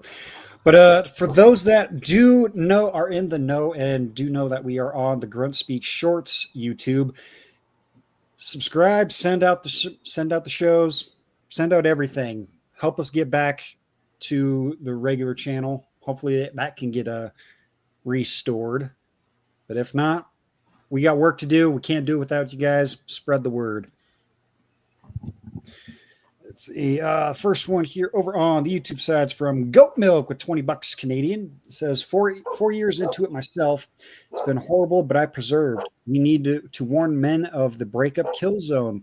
She will keep you around to set you up, gaslight, and record you, and you will stay to see your kids ends in handcuffs. Yeah. Yeah. True story, though, sadly. Yep. And Couch Chad the Impaler's got a couple in a row here. The first one is even funnier when I found out I had 3 half-sisters. Oh, whoa. Racking them up. Yikes. Slinging seed like an old bird feeder. And Count Chad's second one here over on YouTube says, checks out. I was told that my dad had an eye for the beautiful ladies. My body count stands at 56, but a minor miracle, I didn't get the herpetogonosyphilis. Yeah, you're pushing the envelope there, but yeah. Well, if you were to do that today, you'd catch yourself some herpetogonosyphilis. The women of today are not like they were in the 90s. Double shot of pills and starting talking to the doctor. Oh man! Wow. Let's see. We'll jump over to the Rumble side here. Let me check the numbers over there. We got 479 pairs of eyeballs over there, 134 likes. Let me hit the refresh real quick. 157. All right. Hit that like button, you bastards. Real quick, while Jimmy's looking at that, we had a guy go to the platoon sergeant one day and say, I got a foot problem. I see the medic. What's wrong with your foot? It's my dick's dripping on it. Yeah, that'll do it. Ouch. No, that actually happened. That's not a bad army joke. Yeah. That's not good, man. That's not normal. I'm stealing that, Steve. That's funny. It's actually happened, dude. 3rd platoon. Yeah. Guy walked over to the platoon sergeant, Sergeant Specific. Keglovitz. He says, I got a foot problem. I got to go to the TMC. Let's see. Jump on over to the Rumble side. The first one comes from MGTOW Mando, my good buddy over there. Bolshevik. Hit the button. He has been summoned. Bolsheviks. No, don't say it. Bolsheviks. No, please stop. Bolsheviks. It's showtime. Bolsheviks, baby. Everyone drink. Nice. Let's see. Next one here is Alucard 1776 says, Pop, guess what? I'm adopted, so I don't share blood ties with them, so the joke's on them. Okay. And Mando come back says, part of why divorce and marriage are down is that the average men would make the effort. The average men that would make the effort are ignored by these 304s on the regular. If you're not a 666er, you don't get to play. Even if you were, you would look at Brad Pitt. I mean, women were jonesing over that guy's Kiaka for his late teens, 20s, 30s, 40s. And I would dare say in his up until like 51, 52. And he literally got his clock cleaned by the female demon Angelina Jolie. Oh, yeah. Yeah. Yeah. Lord. So it doesn't fucking matter who you are. You are going to get fucking absolutely flambasted as soon as she says the 3 magic words. I'm not happy. Pop, Man. you forgot the one that we encountered when we first started doing this stuff together. Bob Geldof, the lead singer of the Boomtown Rats, one of the most iconic bands of the 70s and 80s. His attorney, you'll remember this, told him, whatever you do, do not say, I love my children in court. They will call you a pedophile. Wow. Yeah. Oh, God. Wow. Yeah. Bob Geldof. Shocker. Gets sadistic. Yeah. Let's see. Next one here comes from Tantalum 180. Says, I don't know how much this ever sinks in every time I say it. My own mother discourages getting married. I've always had mad respect for that wisdom, just like that. Yep. Yeah. Yep. I've had over the years probably about a couple of dozen guys ask me advice on how to tell their mother they're not getting married or having kids ever. And most of the time I'm like, just if your mother divorced your father, the minute she brings up when you're going to have kids, you go, why? So I can watch them grow up and fast forward and have them taken away by a woman like you, mother? See, there's a good thing that I don't talk to my mom, because I would probably say something similar to that. Yeah, you should. Yeah, I don't speak to my own mother because she's one of those as well. She's absolutely just malevolent, vindictive, self-serving. The list goes on and on. She's just Same. she has 7 children. Not one of them will speak to her. So someone done fucked up. Trend. You might be the problem if there is a common denominator here. I can't put my finger on it. Let's see. Alucard coming back says the dog man called. She wants Pop to sing, and she wants the snoo. Bring the beer and a tent. Make her squeal, Pop. Make her squeal. God damn it. Be sure to wear your Romulan costume, because I heard she likes that.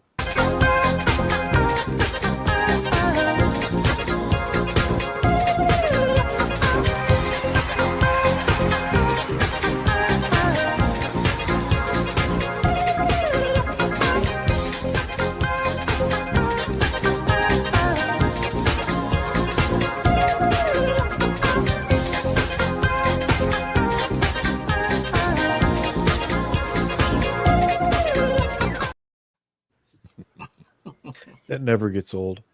That, honest to God, never gets old. Disturbing.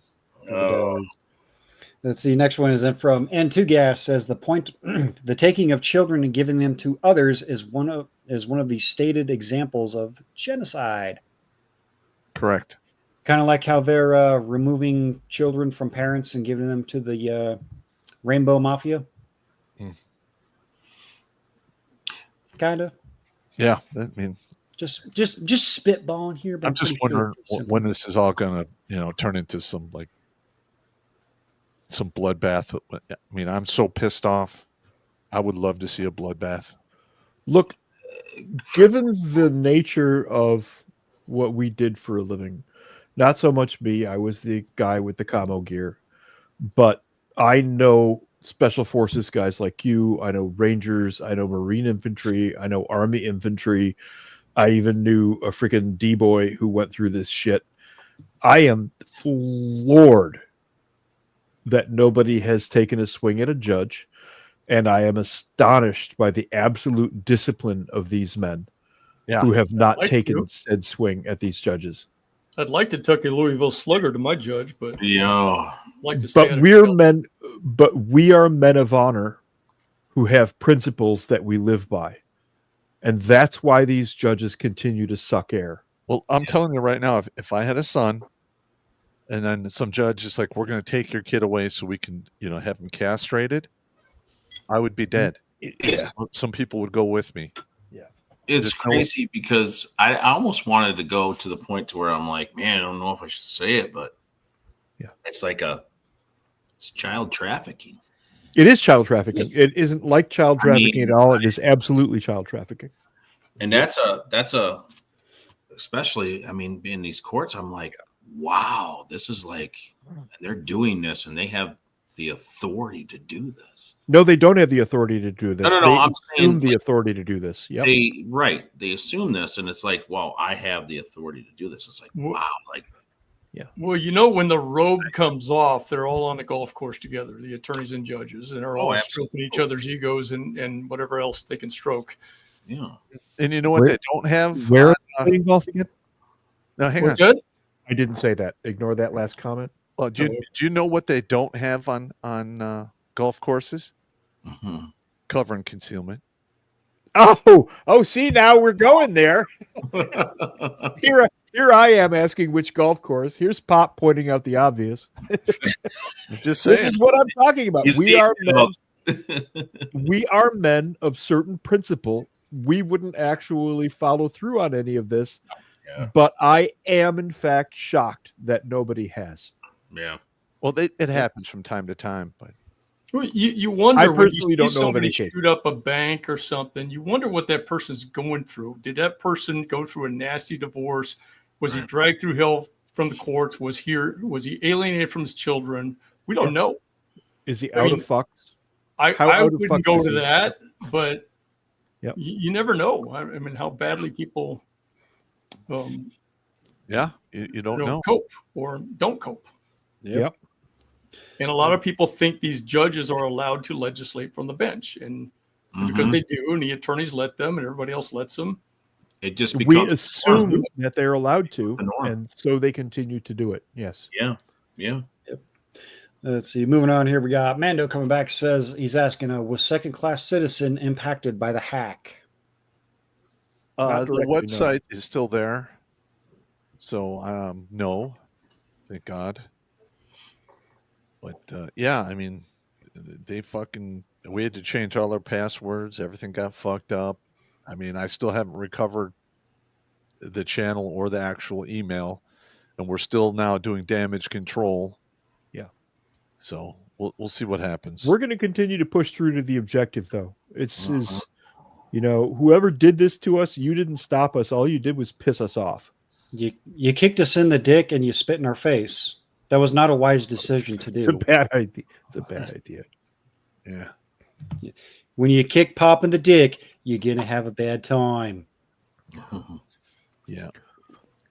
Let's see. We got Idiot Grimlock here jumping in and says, what about those that the family court order court order us to use 15% or more of our disability, which is against 38 USC 5301, but family courts don't care and will throw you in jail. Yeah, I mean, that Brandon sitting there can tell you that that's exactly what they'll do. They will. But here's the thing, though, is if we can actually get a precedent set and that disability is actually protected 100% and the judge doesn't have any leeway over it and you wind up going to jail, I would advise whoever was in jail to file a federal lawsuit against the county, the state that they threw you in jail. And I'd ask, if it was me and they threw me in jail for like 30 days, I'd ask for $1 million per day. Yep. Yeah. Wow. But my Steve, you've got my case. My case is the Ninth Circuit for that. I might, in the midst of COVID, I was unemployed. I was a disabled veteran. I was in the process of applying, waiting for my SSDI approval, and my ex-wife. It had only been 3 months. My children were already over 18, and she took me back to court for contempt for failure to pay alimony. She still never had a job. She still will not get a job. And the judge threatened me with incarceration. I pointed out that he didn't have the authority and that I was a disabled veteran. And he didn't care. He threatened me with incarceration. And I had just, the day of that court, I'd just gotten a job offer from the contract as a contractor with the Air Force and Space Force. And if I hadn't just given in, I would have lost my security clearance. You would have lost everything. Yeah. And so I caved. Yep. I paid her off just to get her off my back. I paid her $25,000 for the next Jesus ass. What? For the remainder and the next year and a half just to get her off my back. And so I'm suing for life or something. I'm suing my judge. It was for 8 years. Okay. It was half the marriage. It was for 8 years, but it was illegal because the only way I had that money was because I had VA disability compensation. Yeah. Wow.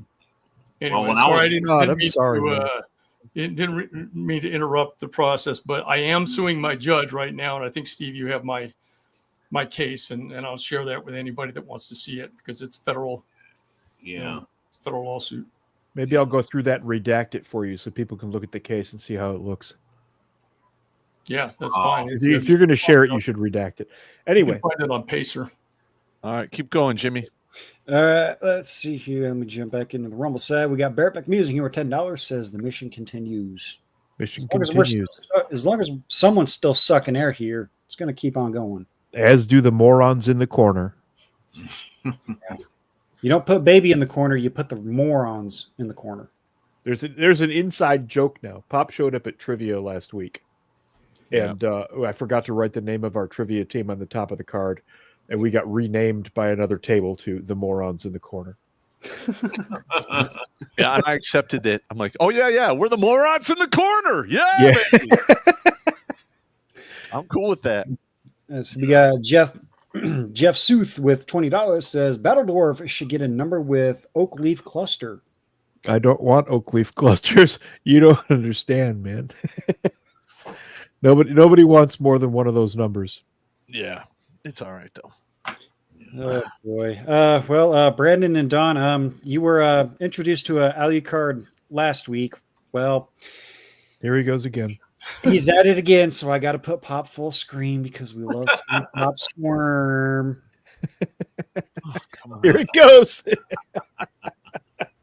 Moldy snot pocket laced with pus, mixed together with zinc broth, vag juice, brownish red period blood with chunks, piss with zinc spunk, with a smell of rotting zinc spunk leaking all over your face. How many times you got to say zinc? I mean, come on, man. Once is enough. What is it? The word zinc? What's bothering you there? It's just disgusting that they're adding a flavor component to the whole thing. It's would you like normally, man? It fucks with me. You hanging in there, Don? Yeah, fucking horrible. Right. It's pretty horrible. Don's a freaking old Marine. He's heard worse stuff than this. He's just choosing not to react. Exactly. Like, I've heard worse. Right on. There's no way that he didn't hear that in 33 years. Yeah. Listen, that warrant officer shit is just camouflage. He's a gunny. Camouflage. Yeah. There you go. Next one. All right, carrying on. We got Mando coming back, says, Dwarf, please don't force the relationship life I've had onto others. It needs to be their choice or natural reaction to the soldier. Jimmy needs to visit his girlfriend for that. Which one? I've got multiple. Oh no. Do I dare visit my my chocolate chip that I stole away from Battle Dwarf when she was a chocolate chunk? Nah, I think my just push the goddamn button, Jimmy. Fine. Let's do it. Oh, sugar. Those are so painful. I think he's referring to my remark about the army should be a vow of celibacy. Well, if you were joining it, you're doing it voluntarily, so it is in fact voluntarily. I just think for the sake of the poor private, it should be a vow of celibacy, at least while you are lower enlisted and for the first NCO rank or two. Yeah, I mean, until you learn some fucking sense. 36 years. 36 years in the service. Yeah. I know 2 people that are still married to their original wives. All the rest are divorced. I knew one. Wow. He passed away recently. He was a first sergeant when I was in. He made it through the whole thing. But that's it. Just one. I know one guy who made it. Yep. Yikes. As the saying goes, the odds are not in your favor. They're not. Next one here is coming from Hooliganism. $5 says, non-military here, but the topic and these guests are fascinating. Thanks all. Jimmy Bones rocks. Well, I thank you. We all thank you. Thanks for getting me some beers. Delicious.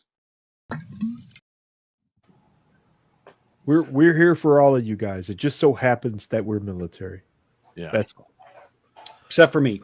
I'm just the evil button pushing monkey. You're honorary. I'm the guy that these guys will strap to the back of their packs when they go to parachute in, and they just say, "Release the evil monkey." That's me.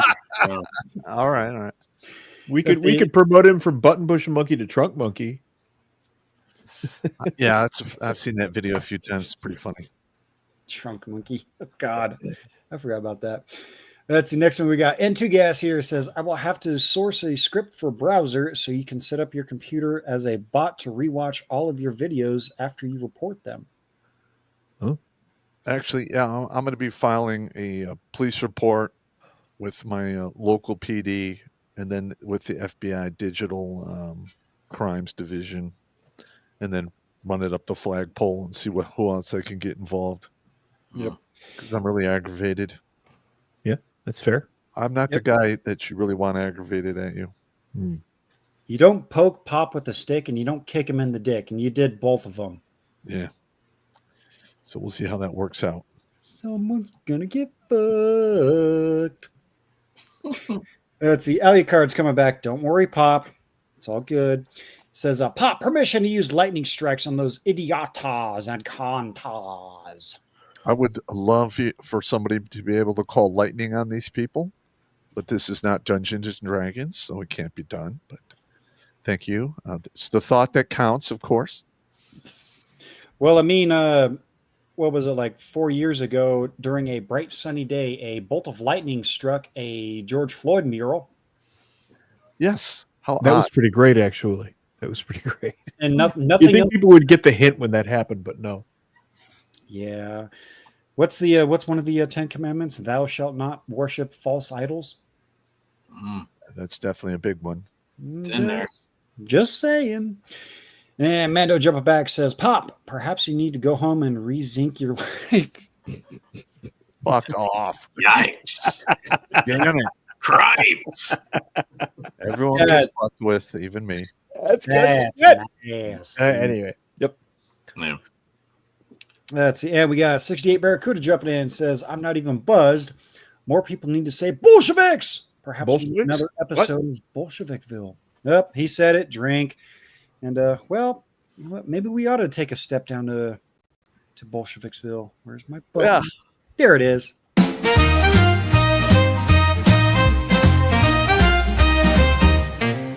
In Bolsheviksville, where the sun shines bright, live dwarf and nymphs, what a charming sight. With Sandy the maid and Pop dropping by, and Hillary's antics that'll make you sigh. Oh, dwarf and Nance, they've got it made, with laughter, love, and a living maid. From morning toast to an evening dance, it's always a hoot with dwarf and Nance. That's so disturbing. Yep. But it's funny. Let's see. The problem is it's a plausible script. It is. The only thing is, I would say if they would put me in like a Frank Sinatra outfit, and then me singing the intro with the big band behind me, that'd been. You're fun. just trying to bait Jimmy Bomb into getting you into something. Maybe. But then again, if Billy does make a masterpiece, he comes back with like 3 or 4 hit pieces on me, and they're all fucking hilarious. And I encourage it. Let's see. Looks like last one here on Rumble for now comes from Kiro Ninja 00. Says, "Hello, guests. Do you think these the judges would change their mind in court if a couple of them started having certain haircuts on the golf course?" Yeah, some JFK haircuts definitely would be an attitude adjuster. We cannot, in good conscience, encourage such behavior. Goodness, I'm just saying that, you know, if We these things cannot, really in good conscience, encourage such behavior. yeah, I'm just saying. No. We say some stupid things on here, but we will never take account of those actions of the stupid things we say here on Redonkulas.com. Listen, I mean, you're taking money away from people, throwing them in jail based on the 3 words, "I'm not happy," taking away their kids, turning their lives into a living hell. And with all of the pressures that we have going on now with the inflation and people can barely get by, I mean, it's just a matter of time before enough people are reduced to starving that they're going to go, you know what? Fuck it. Yeah, that's a good point. Like I said earlier, I'm shocked that somebody hasn't gone off. Yeah. Given some of the guys that have gone through this process and their abilities and history, I'm shocked that somebody hasn't done something. Yeah. Something In very Minecraft. public In and spectacular. In Minecraft, of course. In Minecraft. Sure. Why not? Let's see. Jumping back over to the YouTube side here, we got Count Chad jumping back. Says, "If I become POTUS, Pop will become my sec dev, and I'll play that Vetus video at every cabinet meeting." All right. Nice. What could go wrong? That would be hilarious. Let's see. We had a couple more sneaky bastards jump in here. We got Rule Man Life over on Rumble. Let's see. The amount of legalized theft violating the Constitution in our current legal system amazes me. And half of these judges need to actually be incarcerated for all the corruption that happens. Yes, that is correct. Yeah. I would rather see my judge go to jail than the money that I can potentially get out of him. I'd rather see him rot in jail. Same. Yeah. Yep. Yeah. I think he's 85, but I don't care. Yep. It's not. No. I'm sorry. 85. There's not enough time in jail. Wow. Because he won't last a year or two. Yeah. Well, I'd still rather see him rot in jail than get any money out of him. I would like to see. No, I get it. All That's of his you, money Don, taken. yeah. I would like you to see take all of his money and property and have him begging on the street. I mean, that works too. Yes. Yep. Let's see. And the last one over here on Rumble, it's Ellie Card. Don't worry, Pop. It's going to be fine. He just wants to see Boxmine of Catland. Okay. Stop! Don't touch me there. This is my no-no swear. Stop!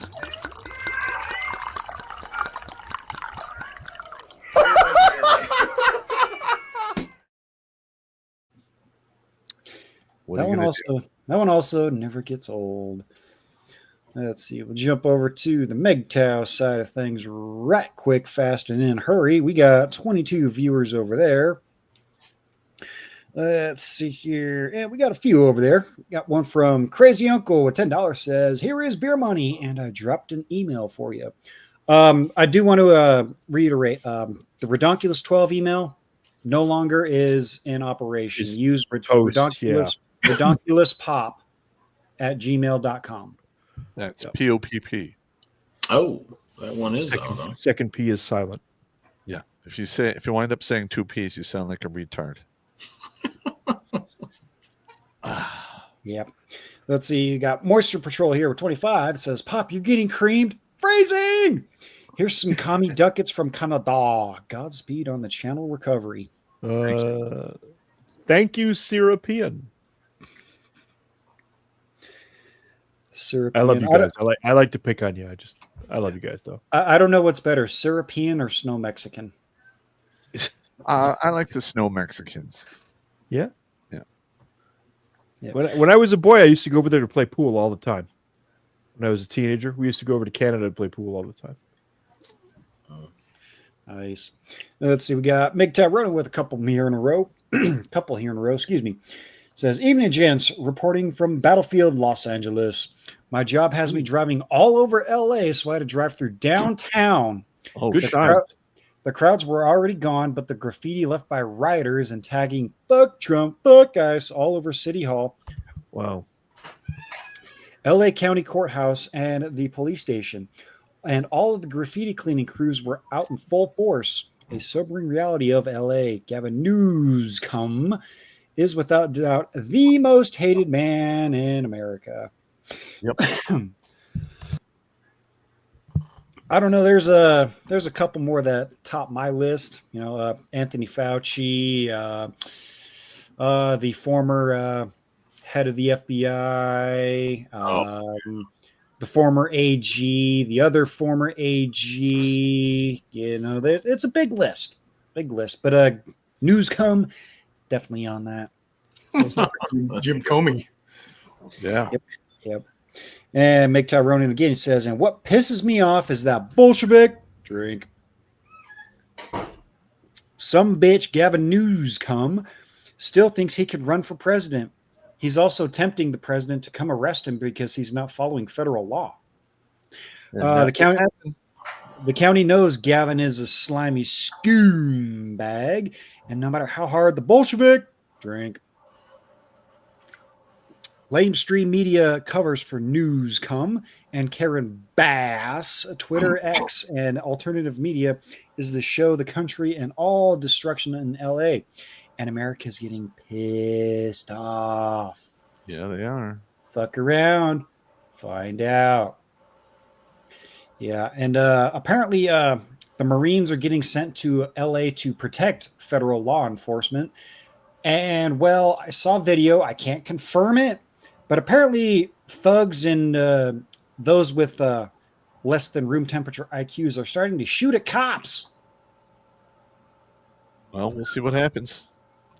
And all I got to say is, not my pig, not my farm. Have fun, LA.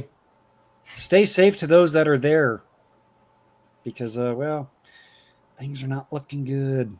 And I can't wait for the Marines to go up to Seattle. Because Seattle... Well, this is what's going to happen. Listen, if this starts to get really stupid and the government can't quell this, the civilian population is going to deal with it or only going to tolerate it for so long. And then you're going to start seeing militias forming, and they'll become, you're going to start seeing independent armies. And that's mob rule, man. And that is a very ugly situation. And that's how it spirals. Yeah. That's what's going to happen if they can't get this under control. And these people in these cities start shooting cops and killing people. You're going to have a mob descend on them, and they're not going to care if you're involved or not. That's how justice works. The funny thing is, all of these peaceful protesters, and I put that in air quotes, they're targeting downtown areas. They're not going off into the hood because they know exactly what's going to happen if they try to fuck around in the hood. They're going did you to see find out. Did you see the Compton response? Yes, I did. Compton is controlled by the Mexicans, and they straight up said anybody who brings riot here will be executed on site. On the spot. Oh, That's what they said. They just said Yes. if you come here rioting, you will be Right here? executed on the spot. Yeah. Are they talking about the cops or the rioters? The rioters. Oh, okay. The Mexican mafia in Compton said if you come here and riot, we will execute you on the spot. They're not playing with that shit. Yeah, no. And I Steve. And I did see a. Hey, did hey! You're not burning down my grandmother's store, okay? Not playing with that shit. Let's see. No it's too much. No super chats over on the Odyssey side. Oh, excuse me. Looks like the Odyssey side. We've got slipping through again. Yep, I saw those. We got 9 over there. Let me jump back to the Rumble side. You bastards, you sneaky bastards. Let's see. Ellie Card coming back says, do you think LA is the starting point for civil conflict? Yep.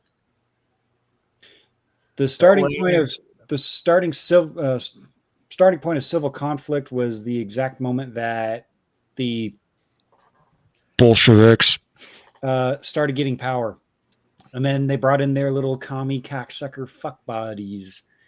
Yeah. And wow, yeah. God, they had the whole thing in what, 92 or something? 92, right? Yeah. LA riots. 92? Yeah. Yeah. That's the Rodney King beatings. Yeah. That's 93, but yeah. It got pretty spicy. Yeah. Well, I would say the Rodney King thing didn't really kind of mirror what's going on right now. I blame Ronald Reagan. Yeah. He did give amnesty for how many millions of illegals? Yep. He stripped the American citizens from owning machine guns. Mm-hmm. No. That was done before that. The machine guns was done before that. Yeah, he put up the first assault weapons ban. It was an assault. Okay, that's what I was thinking. But actual proper machine guns, that was done in I think the freaking 30s or 40s. 1934. I paid for almost 2 years worth of college with a bunch of Norinco AKs I bought prior to the assault weapons ban. Ooh. And then after, I just sold them. I never even fired them. Paid for almost 2 years of college. What were you doing? Never mind. I don't want an answer to that question. But going off into the weeds a little bit, but apparently there was someone that was arrested that had the Nazi paraphernalia and a bunch of other stuff and whatnots. And apparently he had a fully functional, fully automatic MG42. No. Oh, that's bad. No, I sincerely doubt that. That's the old buzzsaw. I cannot confirm nor deny. I'm just saying that's what was being reported. And I'm like, wait a minute. I know the photo. I know the photo that you're talking about. And if you look at it, all of the quote Nazi paraphernalia, which consisted of 2 flags on the wall, were 2 obviously made in China. Still had all of the creases. Conveniently hung in a spot that nobody would see to begin with in the basement, next to the MG42 and a Woodstock bolt-action rifle, and that was their evidence that this guy was some sort of white supremacist. Yep. It just absolutely reeked of FBI setup. Look, in Michigan, we had a skinhead movement in the 80s. It was pretty large, and I knew a couple of those guys. They hung that shit where you could see it. They didn't hide it in the basement somewhere. Yeah. And they gave it the common courtesy to iron out the folds. Yeah, it wouldn't just It didn't look fresh out of the bag. Yep. Anyway. But moving on here, we got hooliganism coming back again. It says, I thought the first P was silent. No wonder I get looks. Up. Let's see. We got excuse me. I might butcher this one. We got Quentin Mojo. I believe so. I'm pretty sure I butchered that. It says for $10 says, is it true that if martial law is enacted, UN troops might get involved? No. That would be a big mistake. I will state this. That is foreign troops on U.S. soil. I don't care if they're wearing blue helmets. At that point, I will consider kinetic retaliation. Also, fun fact, apparently the blue helmets of the UN are not ballistically rated for the most popular rifle round here in America. The UN is literally a club.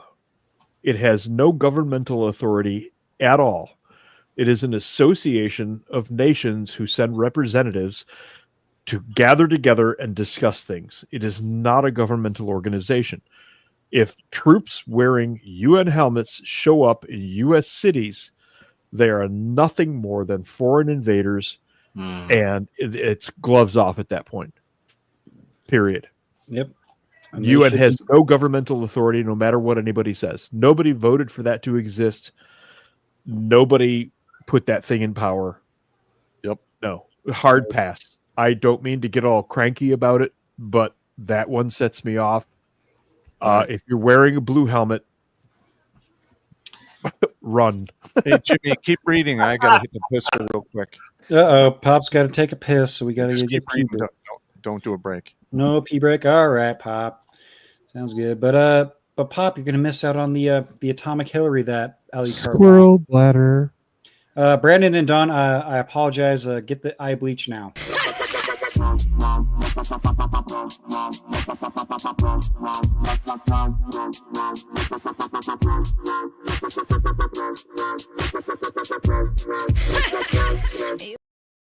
There's a certain painful level of cringe to the show, gentlemen. Just a little bit. Just a little bit. All right. No more sneaky bastards over on the Rumble side there. So look on the Chief's face as I think I know that dancer from Fayetteville. Gotta use. I'll be right back. Hold on. All right. Let's see. Jumping back through here, we got nothing new over on the YouTube side. Doesn't look like no other MGTOW chats. Odyssey is quiet.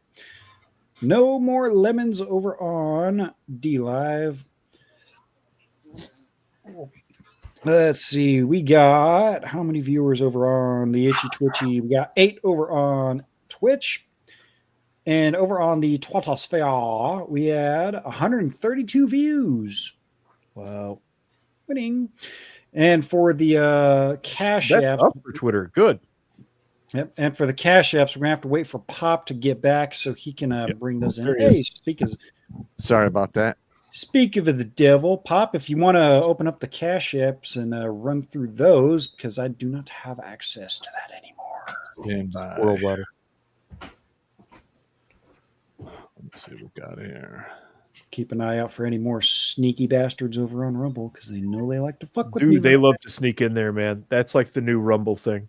We got one from Lynn Morrison, $10 for wish I could do more. Thank you so much. We got Boris Epstein, $5 for awesome work of speaking the truth. Thank you very much. And then we have Susie McCarley, $30. Thank you, Suze. For let's have a little wiggle dance. Oh, dear. That's one thing I need to get. Oh, no.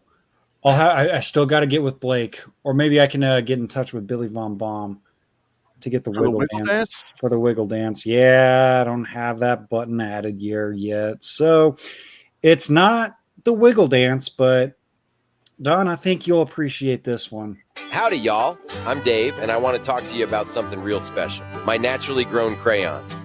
Yep, you heard that right, folks. Crayons grown right here in the good old earth. I know what you're thinking. Dave, how do crayons grow? Well, let me tell you. It's all natural, all organic. No chemicals, no artificial colors, just good old dirt, sunshine, and love. Here's where the magic happens. We harvest them with care, sort them by color. Ain't no rush here, no sir. And then we clean them up, polish them till they shine, ready for you to use them or, eat them. Now that's a crayon. You can feel the earth in every bite. There's just something about a crayon that's grown right, Tastes like childhood. Now, we did try to make a mascot for the crayons, but, well, let's just say old Cranky, the crayon, didn't quite turn out the way we planned. So, whether you're coloring, crafting, or just having a snack, Dave's naturally grown crayons are the real deal. Once you try them, you'll know what I mean. You'll be wondering how you ever lived without them. Try them today and taste the difference.